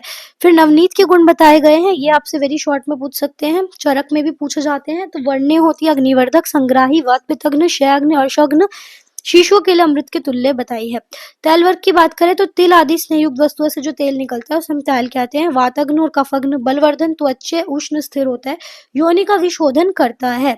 ठीक है। फिर तिल तेल के गुण क्या है? सबसे श्रेष्ठ बताया तिल तेल, ये याद रखना है। तीक्ष्ण होता है, व्यवायु होता है, कृष व्यक्तियों में बहुत अच्छा भृंगण कर्म करता है और स्थूल में कर्षण कर्म करता है। आयरन तेल क्या करता है? श्लेष्म वर्धक, गुल्म, हृदय रोग, जीर्ण अवस्था में से जीर्ण ज्वर में देते हैं। सरसप तेल क्या होता है? कटु, उष्ण, तीक्ष्ण, कफग्न, शुक्रग्न इन सब में। फिर उसके बाद है जो आपको याद रखना है वो वर्ग आ गए शुक धान्य वर्ग। शुक जो होता है, शुक युक्त फल वाले धान्यों को हम शुक धान्य कहते हैं। षष्टिक के गुण बताए गए हैं आपको, शीत, स्निग्ध, लघु, मधुर, त्रिदोष, अग्न और स्थिर। फिर यव के गुण बताए गए हैं, ये पूछ सकते हैं। तो रूक्ष होता है, शीत होता है, लघु मधुर, बहुवात एवं बहुपुरुषकर। गौधूम का पूछ सकते हैं, तो संधान कर याद रखना है, स्थैर्य कर, गुरु, शीतल और जीवनीय। तो आपसे पूछते हैं आहार द्रव्य में श्रेष्ठ कौन सा होता है, रक्तशाली, ठीक है, और हीन बताए गए यवक। शंभि धान्य में शिंभि धान्य भी बोलते हैं। मोदक के गुण बताएं, इसी प्रकार आपको माश के बताए हैं, कुलत के बताए हैं, कुलत अर्श में हितकर होती है, ये याद रखना है। तिल के गुण बताए जो वातग्न है, केशीय, बल्य और कफ पित्त कर है। शम्मी धान्यों में आपको ये टेबल याद रखनी है, जो शम्मी धान्यों में श्रेष्ठ है दैट इज मोदक, और हीन बताया माश। इसी प्रकार फल वर्ग पढ़ना है, कपित के गुण है। तो आम कपित और पक्व कपित ये वेरी शॉर्ट में पूछे जाते हैं। जो आम कपित है वो कंठग्न है, ठीक है, विषग्न है, ग्राही है, वातल है। पक्व वाला मधुर, अम्ल, कषाय, सुगंधी, रुचिकर, विषग्न, ग्राही और गुरु बताया है। फिर उसके बाद बिल्व के बताए, पक्व बिल्व और बाल बिल्व। पक्व बिल्व दुर्जर, दोषल और पूती मारुतकर। बाल बिल्व जो होता है स्निग्ध, उष्ण, तीक्ष्ण, दीपन और कफ वातग्न। फिर यहाँ से आपको जो नेक्स्ट याद रखना है, जैसे बाल आम्र फल के गुण है, वातकारक, पित्तकारक, रक्तकारक। फिर उसके बाद बदहस्ती आम्र फल में कफ पित्तकारक है, और पक्व वाला वात शामक है, कफ वर्धक है और शुक्रवर्धक है। नेक्स्ट भल्लातक में भी त्वचा और मांस के गुण, जैसे भृंगन, मधुर और शीतल। अस्थि भल्लातक, अस्थि के गुण बोले तो अग्नि, सम, मेद्य और परम कफ वातग्न। लकुच के गुण फलों में अवर बताया गया है, लकुच। तो आहार द्रव्य में जो श्रेष्ठ फल है दैट इज मृद्विका, और हीन इज लकुच, ये याद रखना है। फिर हमें यहाँ से शाक वर्ग है, इसमें हमें ऐसी जो पढ़ना है थोड़ा बहुत आप रीड कर लेना बुक से। मूलक में बोले तो बाल मूलक, महत मूलक, स्निग्ध सिद्ध मूलक, शुष्क मूलक और आम मूलक। आम मूलक त्रिदोष कारक है, शुष्क वात का फग्न है, स्निग्ध वात नाशक है। महत मूलक की बात करें, कटु, विपाक, उष्ण, वीर्य और तीन के तीन दोष बढ़ाएगा और अभिसंधि होगा। बाल मूलक का रस हमें पता नहीं है, किंचित क्षार जैसा होता है, गुल्म का शय श्वास इन सब में यूज करते हैं। फिर यहाँ से आपको शाक के अवयव में क्या आता है, पत्र, पुष्प, फल, नाल, कंद। हैवीनेस का ऑर्डर याद रखना है, नीचे की तरफ बढ़ेगा। शार्क वर्ग में जीवंती सबसे श्रेष्ठ है, और हीन क्या है, सर्षप, ये इंपॉर्टेंट है, आपको यहाँ से याद रखना है। ऐसे मांस वर्ग में 8 बताए, कौन कौन से, मृग, विशिकर, प्रतूत, बिलैश्य, प्रसह, महामृग, अपचर और मत्स्य, ठीक है। इसके अंदर भी फर्दर नंबर्स दे रखे हैं जो आपको याद रखने हैं। फिर जांगल देश में क्या बताया, अश्मासवक देश अनुसार क्या क्या है, मृग, विशिकर और प्रतूत, ये जांगल देश में मिलता है। आनुप में महामृग, अपचर और मत्स्य, और साधारण में बिलैश्य और प्रसह मिलता है। फिर जंगल मांस के गुण के विबंधकर होगा, शीतल और लघु, कफानु, वात मध्य और पितोत्तर, सन्निपातज में हितकर। शीकी मांस क्या, श्रोत, स्वर, वै, दृष्टि के लिए पथ्य। कुकुट मांस जो है वृश्य बताया गया है। चटक मांस कफवर्धक बताया गया है, शुक्रल बताया गया परम। फिर आपका यहाँ पे मांस वर्ग और उसके गुण बताए गए हैं। तो बिलेश्य वर्ग जो होता है इसमें गुरु गुण फर्स्ट एक एक ही है, तो नीचे की तरफ ये सारे बढ़ रहे हैं, तो आपको ये याद रखना है। फिर आपको अजामास जो होता है ना अति शीत होगा, ना अति गुरु होगा, ना अति स्निग्ध होगा, आदोषल, अनभिषंदी और भृंगण कर्म करेगा। गौमास शुष्क कास में, श्रम में, अति अग्नि, विषम, ज्वर, पीनस, कार्श्य में यूज होता है। फिर आपको यहाँ से याद रखना है, श्रेष्ठ और श्रेष्ठतव की बात करें तो मृग मास श्रेष्ठ है, गौमास हीन बताया है। पक्षी में लावा और यहाँ पे कर्ण, कपोत। फिर गौधा श्रेष्ठ, यहाँ पे मंडूक, और मत्स्य में रोहित और चलचल। बस एक ये याद कर लो टेबल डायरेक्ट। फिर आहार योग्य वर्ग जो है आपका चरक सूत्र 27 का, उसमें कुछ कुछ यहाँ पे जो याद रखना है, ये सारे हमने थोड़े थोड़े तो पढ़ लिए हैं। आहार योगी आपने पहले मैंने चरक में पूरा रीड करवाया है, तो अब यहाँ से थोड़ा बहुत पढ़ सकते हो। हींग जैसे वात का फग्न है, विबंधहर है, कटु, उष्ण है, दीपन है, रोचन कर्म करती है। सैंधव के गुण पूछ सकते हैं, रोचन, दीपन, वृश्य, चक्षुष, आविदाही, त्रिदोषग्न और उत्तम लवण। यवशार के भी ऐसे आपसे थोड़ा बहुत पूछ सकते हैं, पांडु रोग में, ग्रहणी रोग में। बाकी मांस हमने पढ़ लिया, भृंगण और प्रीणन कर्म करता है। तो आई होप आपको ये वीडियो समझ आई होगी। यहाँ पे मेन जो टॉपिक्स है वो सारे मैंने पूरे डीजी के कवर करा दिया। तो आपको ये बुक मैं टेलीग्राम पे शेयर कर दूंगी। Stay tune for further videos. This was all from my side. अगर कुछ रह जाता है तो डू आप mention it in the comment section. Please do like, share and subscribe for further